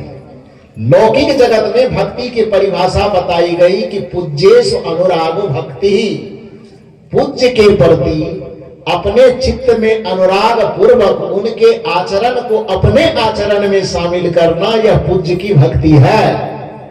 चाहे राम हमारे लिए पूज्य हो तो उनके चरित्र को अपने चरित्र में शामिल कीजिए, यह भक्ति है। हनुमान आपको प्रिय हो तो उनके चरित्र में जो अच्छाइयां हैं उनको अपने आचरण में लाइए, यह हनुमान की भक्ति है। भगवान शिव के अंदर यदि, भगवान शंकर के अंदर यदि कुछ चरित्र अच्छे दिखाई देते हैं, उनके चरित्र को अपने आचरण में शामिल कर लो, यह शिव की सबसे बड़ी भक्ति है। यदि दुनिया में और कोई देवी देवता आपको समझ में आता है तो पूज्येषु अनुराग भक्ति, कि पूज्य के प्रति हृदय के अनुरक्ति भाव को जगा करके उनके आचरण को अपने आचरण में उतारने की कोशिश कीजिए, यह भगवान की सबसे बड़ी भक्ति हो जाएगी। यह भक्ति करने की सलाह सनातन संस्कृति देती है और यही भक्ति करने की सलाह सदगुरु कबीर साहब देते हैं। दूसरी जहां तक पारलौकिक भक्ति की बात आती है तो फिर तब ये जड़ चेतन के ज्ञान के पास आ पाएंगे। और वहां पर सनातन संस्कृति क्या कहती भक्ति करने कि स्वस्वरूपानुसंधान भक्ति रिक्त विधीयते। ध्यान से सुनिए मेरी बात। लौकिक भक्ति करने के लिए क्या कहा? पूज्येषु अनुरागो भक्ति, पूज्य के प्रति हृदय के अनुराग भाव से उनके आचरण का अनुकरण करना, यह व्यवहारिक भक्ति, लौकिक भक्ति या सगुण भक्ति है। लेकिन स्वस्वरूपानुसंधान भक्ति रित्य विधीयते, प्रत्येक व्यक्ति गुरु के शरण में आकर के जड़ जगत से, प्रपंच से मुक्त होकर के अपने स्वरूप का अनुसंधान करे और अपने स्वरूप में स्थित हो जाए, इसी को पारमार्थिक भक्ति कहते हैं। यही कबीर साहब का दर्शन है, यही कबीर साहब का चिंतन है। तो चाहे व्यवहारिक भक्ति करो या पारमार्थिक भक्ति करो, अंतर नहीं है। मूल बात यह है कि लौकिक भक्ति में माता पिता और गुरु का आदर कीजिए। पति और पत्नी भी देवी और देवता है, एक दूसरे का आदर कीजिए। पति और पत्नी दोनों एक दूसरे को देवी देवता न समझ करके मंदिर में दोनों मिलके पूजा करने जाते। मैं तो कहा करता हूं, पत्नियां तो खास करके सुबह शाम पति लोगों को प्रणाम करती ही है। पति लोगों को भी मैं सलाह देता हूं कि कभी कभी पत्नी के भी चरण छू के प्रणाम कर लिया। सच बोल रहा हूं। यदि सामने में लाज लगता तो एकांत में ही कर लो, का दिक्कत, लेकिन करो जरूर। क्योंकि पत्नी के लिए पति देवता है, तो पति के लिए पत्नियां क्या है? देवी है। माता पिता ही केवल देवी नहीं है, पत्नी भी देवी है। तो कभी कभी माता पिता को आरती दिखाओ तो कभी पत्नी को भी आरती दिखा दो। हाँ, लेकिन ऐसा करोगे तो सास लोग तो जल भूल जाएंगे। सास कोने में जाके कहेगी जोरू का गुलाम हो गए। जोरू का गुलाम नहीं होना था तो गठबंधन करवाया क्यों था? बेटा को कुमारे रखते। जानबूझ करके खोज करके कहां से लाई है, 100 किलोमीटर दूर जब ला करके दी हो तो उसका गुलाम नहीं बनेगा तो क्या बनेगा? इसलिए सास लोगों को खास करके ताना नहीं मारना चाहिए। अपने बेटे को जरा सा कहीं समोसा यदि एक पैकेट में ला के दे दिया कौन करेगा? कहाँ हो खला नहीं जाएगा। अरे समोसा लेते आना, आलू चप और कहीं सबसे छुपा करके एक भी चीज, एक समोसा खा लिया, घर में किसी ने देख लिया तो क्या होगा? पूरे घर का एकदम ठप्पा लग जाएगा, हो गया जोरू का गुलाम कहेगा ना। तो पूरी दुनिया ढोल बजा बजा करके एक दूसरे का गुलाम बनाए हो तो उसमें कहने की क्या जरूरत है? क्यों ताना मार रहे हो? माता पिता यदि भगवान भगवती है तो दुनिया के प्रत्येक पति के लिए पत्नी भी किसी देवी से कम नहीं है। इसलिए पत्नी का ये अर्थ बिल्कुल गलत है कि जो पति को हमेशा तनी तनी रहती है उसको पत्नी कहते हैं। लेकिन पत्नी का ये सही अर्थ होना चाहिए कि जो अपने पति को पतन के रास्ते में जाने से बचावे उसको क्या कहते हैं? पत्नी कहते हैं। पति माने जो पत्नी के पत की, पत माने क्या होता है जानते हैं? पत माने प्रतिष्ठा, पत माने लाज, पत माने इज्जत। जो पत्नी के इज्जत पर आंच आवे तो पूरी दुनिया से टकराने की हिम्मत रखता हो उसको पति कहा जाता है। इसलिए पति को परमेश्वर कहा जाता है। राम जी को इसलिए अच्छा पति मैं नहीं मानता, कोई माने तो माने, उससे हम टकरा जाएंगे। जब एक धोबी कह दिया बेचारा कि तुम्हारी पत्नी ऐसी है, राम जी को दिखाना चाहिए साहस और कहना चाहिए तुम देखने गया था तुम्हारा जुबान खींच लेंगे, कैसे बोलता है। और पत्नी की इज्जत बचाने के लिए राम जी को केवल उस एक अफवाह फैलाने वाले से नहीं बल्कि पूरी अयोध्या से टकरा जाना चाहिए। और हो सकता तो जैसे दशरथ जी की आज्ञा के लिए उन्होंने राज को ठुकरा दिया था, कदाचित सीता जी की इज्जत के लिए वह राज को ठुकरा करके एक बार और जंगल चले जाते तो राम जी आज जितने महान है उससे ज्यादा महान होगा। लेकिन इस जगह राम जी चूक गए। पति होने का फर्ज नहीं निभाया उन्होंने, क्योंकि पति का अर्थ ही होता है जो पत्नी के पत की रक्षा करे, जो पत्नी के इज्जत की, स्वाभिमान की, सम्मान की रक्षा करे, उसी को पति कहा जाता है। पत्नी का अर्थ जो तनातनी करे ना, पत्नी का अर्थ जो पति को पतन के रास्ते में जाने से बचावे उसको क्या कहते हैं? पत्नी कहते हैं। और जो पत्नी के पद की रक्षा करे, इज्जत की रक्षा करे, स्वाभिमान और सम्मान की रक्षा करे उसको क्या कहते हैं? पति कहते हैं। समझ में आई कि नहीं? पत्नी को देवी की संज्ञा, इसलिए माता पिता तो मैंने कहा कि उससे बड़ा दाता पहले कोई है ही नहीं, उससे बड़ा कोई दाता नहीं। लेकिन पत्नी को भी दाता कम मत समझो, क्योंकि मेरे सामने जब कोई सवाल लेकर के आता है कि माता पिता और पत्नी में आप क्या अंतर करेंगे, मैंने कहा तुलना मत करो दोनों की, दोनों बराबर दर्जे पे है। कहा कैसे? मैंने कहा इसलिए कि दुनिया में माँ उस औरत को कहा जाता है जो आपको इस धरती पर लाया है, जो लाई है। माँ उस स्त्री को कहते हैं जो आपको इस धरती पर लाई है, और पत्नी उस स्त्री को कहते हैं जो आपके लिए ही इस धरती पर आई है, उसी को पत्नी कहा जाता है। तो फिर दोनों में तुलना कैसे करोगे? एक वह है जो आपको इस धरती पर लाई है, और सामने में जिसे पत्नी कह रहे वो वैसा है जो आपके लिए ही इस धरती पर आई है। तो दोनों में क्या अंतर करोगे? दोनों को सम्मान करो, न जोरू का गुलाम बनो न मां का गुलाम बनो, दोनों का बैलेंस बना करके चलो, जीवन बढ़िया चलेगा। दूसरी बात यह समझ लीजिए, पत्नी माँ की भूमिका है कि 9 महीने गर्भ में पाल करके हमें धरती पर जन्म दी है। माँ का महत्व है, माँ का सम्मान है, लेकिन माँ लोगों को भी थोड़ा ध्यान देना चाहिए। अंग्रेज की तरह जेलर मत बनो, सोने वाला कि हम अंग्रेज के जमाने के जेलर हैं। अंग्रेज के जमाने के जेलर बनोगे तो पत्नी लोगों भी गांधी जी की तरह एकदम असहयोग आंदोलन करेगा, अवज्ञा आंदोलन। अवज्ञा मन समझते हैं ना, अवज्ञा मन आज्ञा का पालन न करना, अवज्ञा आंदोलन का। तो सास लोग यदि अंग्रेज के जमाने के जेलर बनोगी तो बहू को अवज्ञा आंदोलन करने से रोक नहीं पाओगी। कड़ा होगी तो सास बहू को कहोगी कि पानी लाओ, अवज्ञा आंदोलन करेगा, हम नहीं लाएंगे। रोटी बना के रुकेगा, नहीं करेंगे। तो यदि गांधी की तरह अवज्ञा आंदोलन नहीं झेलना चाहते हो तो अंग्रेज की तरह शासन करना बंद करो, छोड़ो। अपने में भी नरमी लाओ। पत्नी को भी आप हे दृष्टि से क्यों देखते हो? बहू को हे दृष्टि से ना देखो, उसके भी अपना स्वाभिमान है। सोचो, एक स्त्री इस धरती पर एक अस्तित्व लेकर के जन्म लेती है। एक लड़की लेती है कि नहीं लेती है? एक लड़की का भी अपना अस्तित्व है ना, अपना जीवन है ना।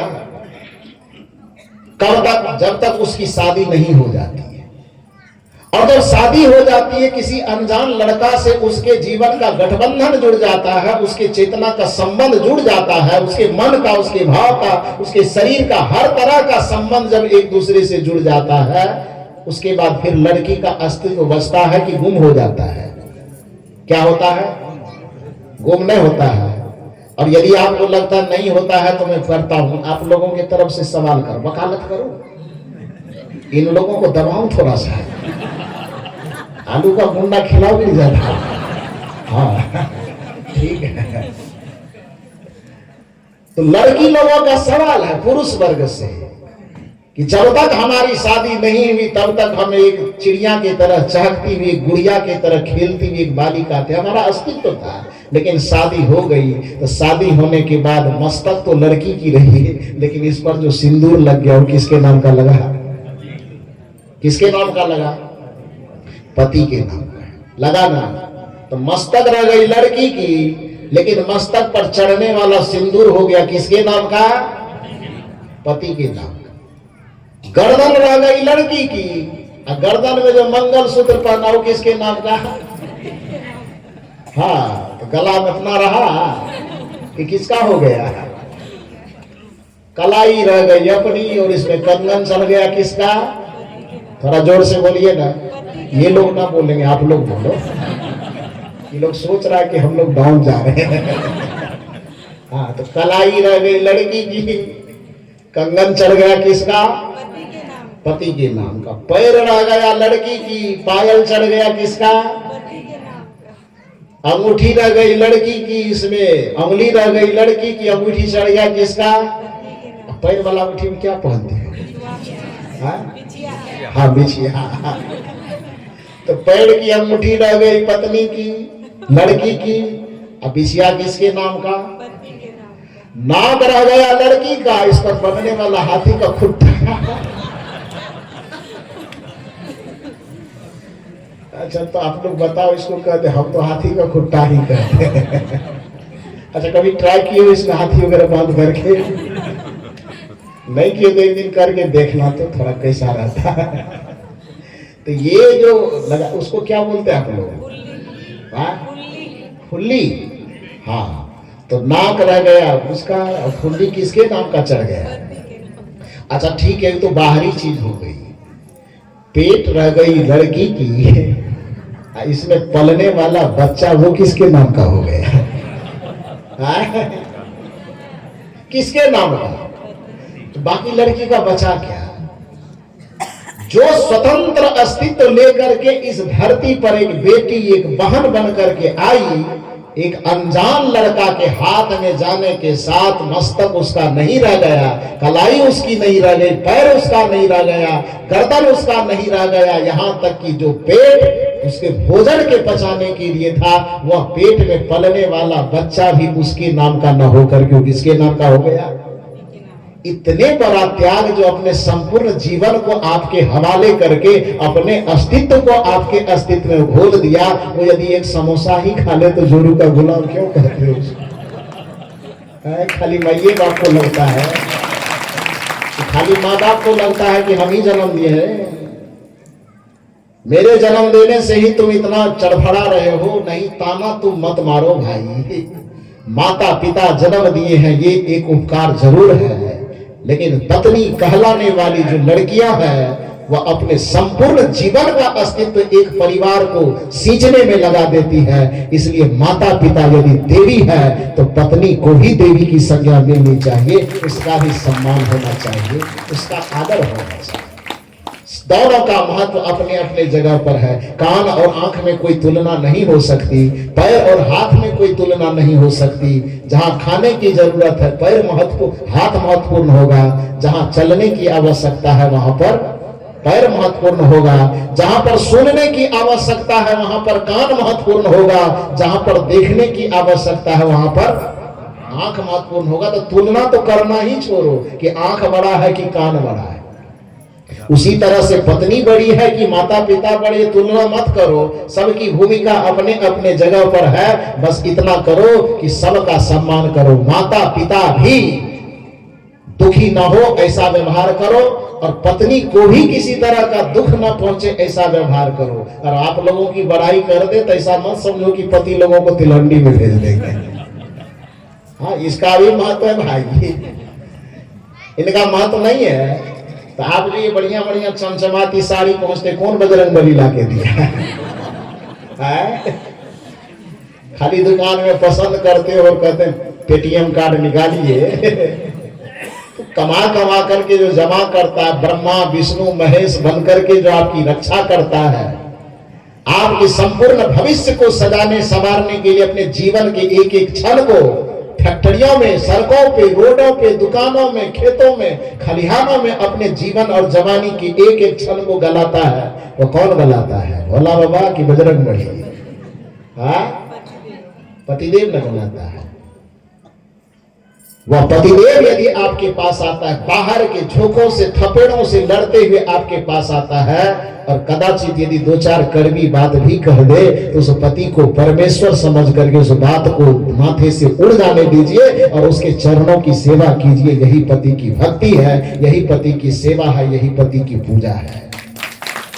थोड़ी थोड़ी बातों को लेकर के आपस में तनातनी मत करो, नहीं तो संतोष साहब की बात सही हो जाएगी।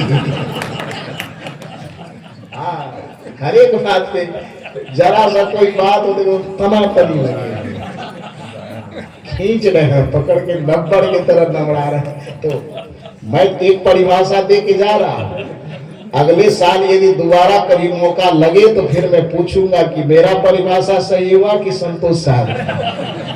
वो तो आप लोग नहीं बताओगे, इन लोगों से पूछेंगे। बात समझ में आएगी नहीं? तो कौन परिभाषा अपनाओगे, तनातनी वाला कि पतन के रास्ते में बचाने वाला? कौन परिभाषा अपनाना है? हमें पत्नी बनना है तो पतियों को पतन के रास्ते में जाने से रोकने वाला पत्नी बनना है। और पति को यदि पति बनना है तो अपने पत्नी के पद की रक्षा करने वाला, अपने पति के इज्जत, स्वाभिमान और सम्मान की रक्षा करने वाला पति बनना है। यही पत्नी की पति की पूजा है, और पति के द्वारा पत्नी की पूजा, पत्नी के द्वारा पति की पूजा है। यही पूजा करके हमें सगुण भक्ति को आगे ले जाना है। तो मातृ देवो भव, पितृ देवो भव, आचार्य देवो भव। आज एक नया देवता हम और बना दिए, पत्नी देवो भव। हाँ सही है भैया, मेरे नाम जैसे विवेकानंद के नाम से जुड़ा ना कि मूर्ख देवो भव, दरिद्र देवो भव। तो 65 वालों आप लोग गवाह रहिएगा कि अभय साहब ने कहा था पत्नी देवो भव। एक नया देवता और जुड़ा, साहब जी, देवेंद्र साहब जी, श्री देवेंद्र साहब जी मेरे नाम से जुड़ जाएगा ना, गवाही है कि नहीं? तो ये लोग गवाही ना बने तो आप लोग गवाही दोगे कि नहीं? आज आपके पक्ष में काम किए है ना। पत्नी देवो भव, तो पति के लिए पत्नी देवी और पत्नी के लिए पति देवता। तो माता पिता गुरु की सेवा करते हुए पति पत्नी आपस में प्रेम से रहे। माता अनुसुईया ने सीता जी को बताया था। जब सीता जी पूछी माता अनुसुईया का नाम जानते हैं ना? कौन थी अनुसुईया?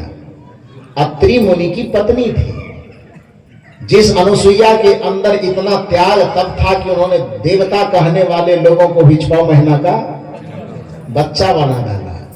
तो माता सीता पूछती है उससे कि हे माते, बताइए कि इतनी बड़ी तपस्या जो आपके अंदर आई कि जिस भगवान ब्रह्मा विष्णु और शिव के सामने खांसने तक की हिम्मत कोई नहीं करता, उसको भी आपने 6 महीने का बच्चा बनाया, तो आपने कौन सा व्रत किया? ये आप लोगों के काम की चीज है। 365 दिन में 772 ठो व्रते करते हैं आप लोग। तो सती अनुसुईया बताती है, सती अनुसुईया से पूछती है माता सीता। अब ध्यान दीजिए कि प्रश्न करने वाले भी पॉपुलर हैं, जगत जननी कहलाती है, और जिनसे प्रश्न किया जा रहा है वो भी कोई गाजर मूली नहीं है। अरे सती अनुसुईया की महानता है कि नहीं? अब माता सीता की महानता है कि नहीं? 2 महान व्यक्तित्व आमने सामने खड़े होकर के माता सीता सवाल कर रही है किससे? सती अनुसुईया से कि हे माते, आपके बारे में सुनती हूं कि आपने भगवान जो ब्रह्मा विष्णु महेश त्रिदेव कहलाते हैं, उसको भी आपने 6 महीने का बच्चा बना करके गोद में खिला दिया था। तो आप कौन कौन व्रत किए थे? कौन सी पूजा, कौन सा तीर्थ, कौन सा व्रत, कौन सा उपवास? कुछ किए होंगे ना? राजा दशरथ से भी यही पूछा तो उन्होंने क्या कहा कि जे गुरु चरण रेणु सिर धरही, तेजन सकल विभव बस करही। यहाँ पर पत्नी, चूंकि औरत स्त्री जाति जो होती है वो ज्यादातर व्रत उपवास में ही उलझी रहती है, और उससे लोग धंधा करने वाले धर्म का ठगता बहुत ज्यादा है। ठगता है ना, अंगूठी के नाम पे, तो राहु के नाम पे, तो केतु के नाम पे, तो एकादशी के नाम पे, तो द्वादशी, न जाने कौन कौन चीज बना बना के ठगता है।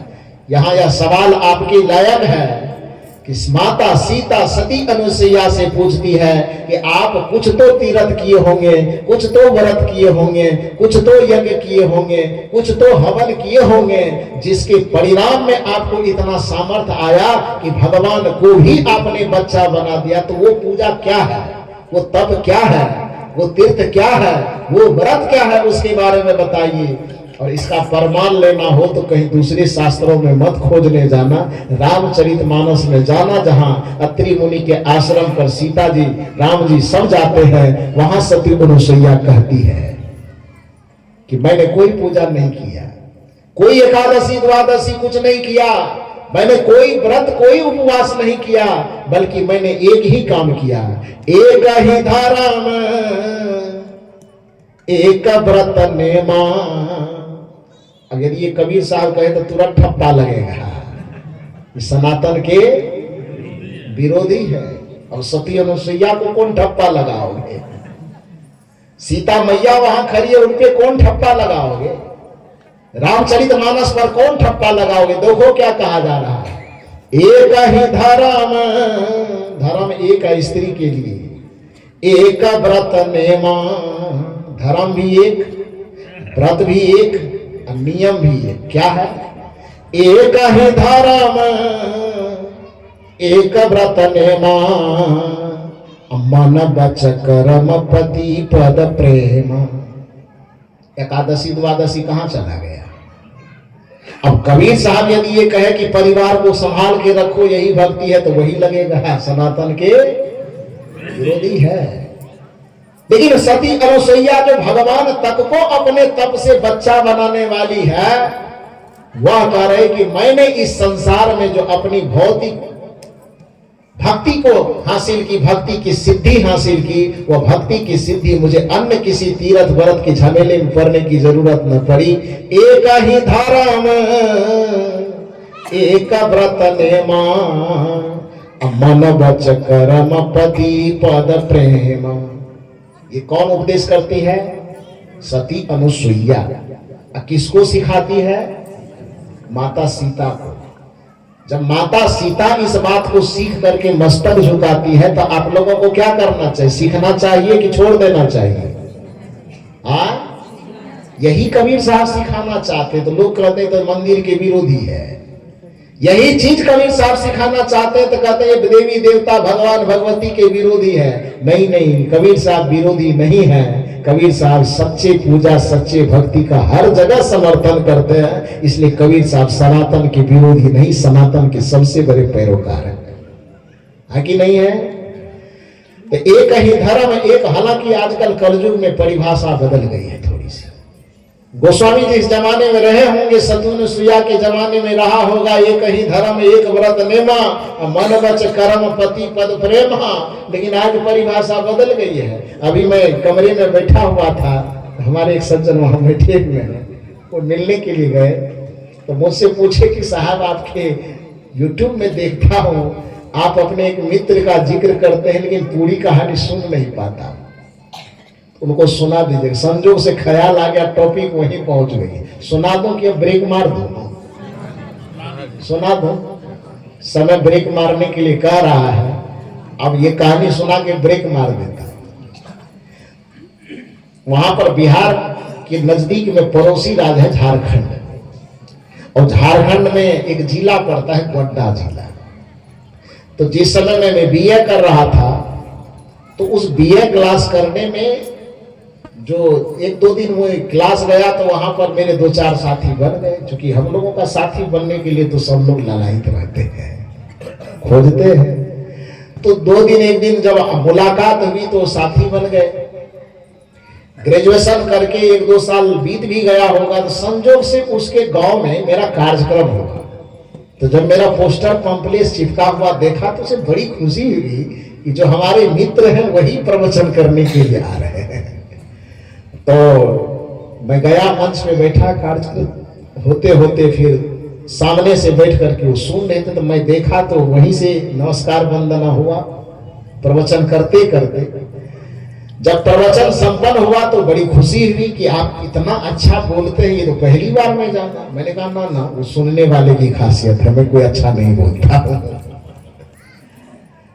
प्रशंसा किए। उसके बाद उन्होंने कहा कि आप एक तो महात्मा हैं, दूसरे मेरे मित्र हैं, इसलिए मेरा निवेदन है कि आपको मेरे यहाँ चलना होगा। तो मैंने कहा अच्छा देखूंगा। उन्होंने कहा ना ना चलना ही होगा। मैंने कहा कोई विशेष बात है क्या? कहाँ विशेष बात है, हम तो पहले अकेले थे, अब आपकी भाभी आ गई है। आप कहेंगे तब तो थोड़ा चलना पड़ेगा। भैया तू अकेले रहता तो नहीं जाते।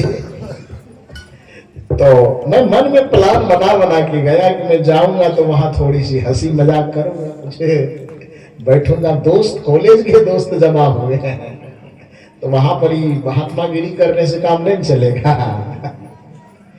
कॉलेज के दोस्त इकट्ठे हो तो थोड़ा होना चाहिए। अब होना चाहिए, हम लोग इतना भी तो नहीं चले जाएंगे कि दारू सिगरेट तक चले जाएंगे। कुछ होगी ऐसी हंसी की बातें। तो ये सब मन में सोच के गया था कि कुछ दो चार बातें करूंगा।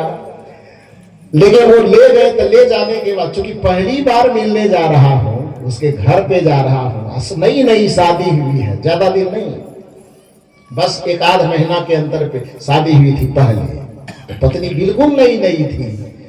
तो उसके बाद उन्होंने कहा कि ठीक है चलिए। तो मैं गया, वो अपने दरवाजे पर मुझे बिठाया और अपना बेचारा वो आंगन गया, कुछ व्यवस्था करने के लिए गए होंगे। तो संजोग से जिस जगह दरवाजे पे मुझे कुर्सी पे बैठाया उसी जगह उसके कमरे की खिड़की थी। खिड़की के सामने ही बैठा दिया। ध्यान रखना जब आप लोग भी, हमको ले जाना तो खिड़की के पास मत बैठा।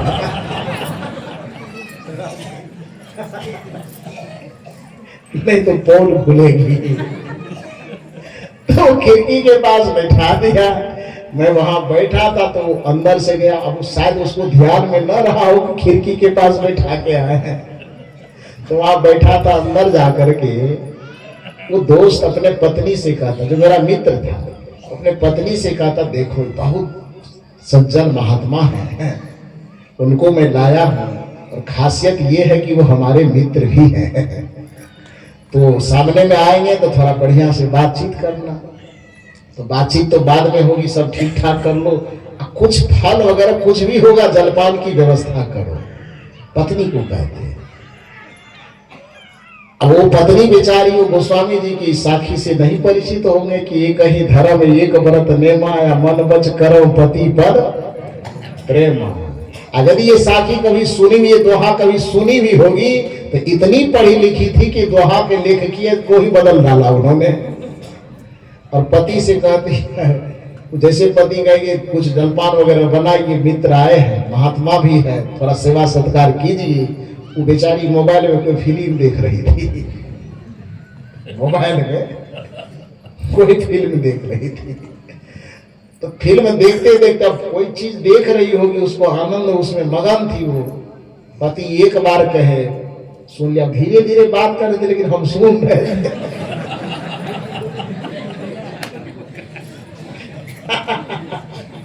तो बातचीत करे, वो फिल्म देख रही थी। तो पति एक बार कहे, दो बार कहे, तीन बार कहे, तो पत्नी उधर से डांट के कहती, दोस्त आपका है कि मेरा है? जाइए संभालिए आप, हम नहीं जाएंगे। उसके बाद हम अपने आदमी को भेज करके दोस्त को बुलाए, दोस्त इधर आओ। हो गया सारा भोजन जलपान जितना करना था कर लिए, कोई बात नहीं। वो बेचारा उदास हुआ, मायूस हुआ। वो मैंने कहा कोई बात नहीं, आप एक गिलास, उसको मैं जानने नहीं दिया कि मैं सुना हूं। मैंने कहा गिलास खाना तो वहां से खा के चले ही थे, एक गिलास पानी दो, पानी पिलाया। रास्ते में हम लोग, हालांकि जाने नहीं दे रहा था, वो जिद कर रहा था, लेकिन फिर भी मैं कहा चलो। और चलते चलते जब आगे बढ़ा, तब भी वो अपनी पत्नी की बुराई नहीं कर रहा है, तब भी अपने पत्नी की प्रशंसा कर रहे हैं, ये अच्छी पढ़ी लिखी है, बढ़िया है। मैंने उनको कहा मित्र से कोई बात छुपानी नहीं चाहिए। मैं देख लिया कि क्या पढ़ी है, क्या लिखी है, मुझे समझ में आ गया। तो आप ये महात्मा वाला बर्ताव न करो, दोस्त कहते तो दोस्त वाला बर्ताव करो।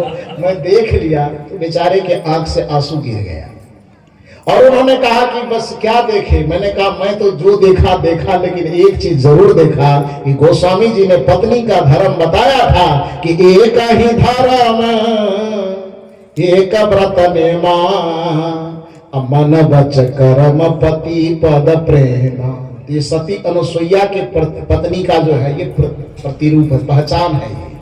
लेकिन आपकी पत्नी आज साबित कर दी। हम जाएंगे तो गोस्वामी जी के दोहा को बदल देंगे। उन्होंने कहा क्या बदलिएगा? मैंने कहा गोस्वामी जी के दोहा को बदलेंगे कि एक ही धारा में एक व्रत नेमा, अब पति मांगे नसता पत्नी देखे सिनेमा।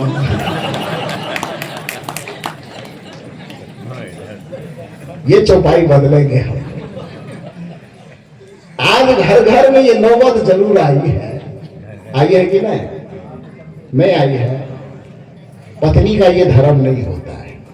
तब पत्नी वाला ये फार्मूला लगाओगे कि पति नाश्ता मांगे और पत्नी सिनेमा देखे, कोई साथी कोई दोस्त आवे और पत्नी से कहे कि थोड़ा जलपान करो, व्यवस्था के दोस्त आपका है, आप संभालिए, तो फिर पत्नी की परिभाषा पतन में जाने से बचाने वाली परिभाषा नहीं होगी। तब पत्नी की परिभाषा वही होगी जो संतोष साहब ने दी है। तो आप सबों को बहुत बहुत साधुवाद, बहुत बहुत धन्यवाद कि सदगुरु कबीर साहब की इस चिंतन दर्शन से अप्लावित विचारों को 3 दिन तक आपने सुना और इतने आनंद, इतनी प्रसन्नता के माहौल में सुना। सदगुरु से प्रार्थना है कि आप अपने जीवन को इतना संस्कारित बना करके रखें कि आप पर कभी कोई सवाल पैदा न करे, आपके मनुष्य होने पर सवाल पैदा न हो, आपके भक्त होने पर सवाल पैदा न हो, आपके ज्ञानी होने पर, आपके साधक होने पर सवाल पैदा न हो, और सबसे बड़ी बात कि आपको कबीर साहब के बेटे होने पर, कबीर साहब के अनुगामी होने पर कोई सवाल पैदा न कर सके, ऐसा आचरण जरूर कीजिए। ऐसा नहीं कि केवल कबीर साहब के नाम का कंठी माला गर्दन में धारण कर लिए, अब मन में वही आ रहा है, जो आ रहा है वही करते चले जा रहे हैं। न साधु गुरु के प्रति आदर, न भाव, न व्यवहार, न भक्ति, कुछ कर ही नहीं रहे हैं। खाली गुरु जी के पास आए और कंठी माला पहन लिए, फूल चढ़ा के 50 रुपए रख दिए, बस शिष्य होने का इतना ही कर्तव्य यदि निभा रहे हैं। इससे बेहतर है कि आप शिष्य नहीं बनो तो ही अच्छा है। यदि शिष्य बने हो तो शिष्य का कर्तव्य निभाओ, हर एक तरह से गुरु आज्ञा का पालन करो, गुरु को सिर पर राखिए, चलिए आज्ञा माही। अब कहा ही कबीर का दास को तीन लोग घर नाही। और यदि इतनी भक्ति कर लेते हैं तो जो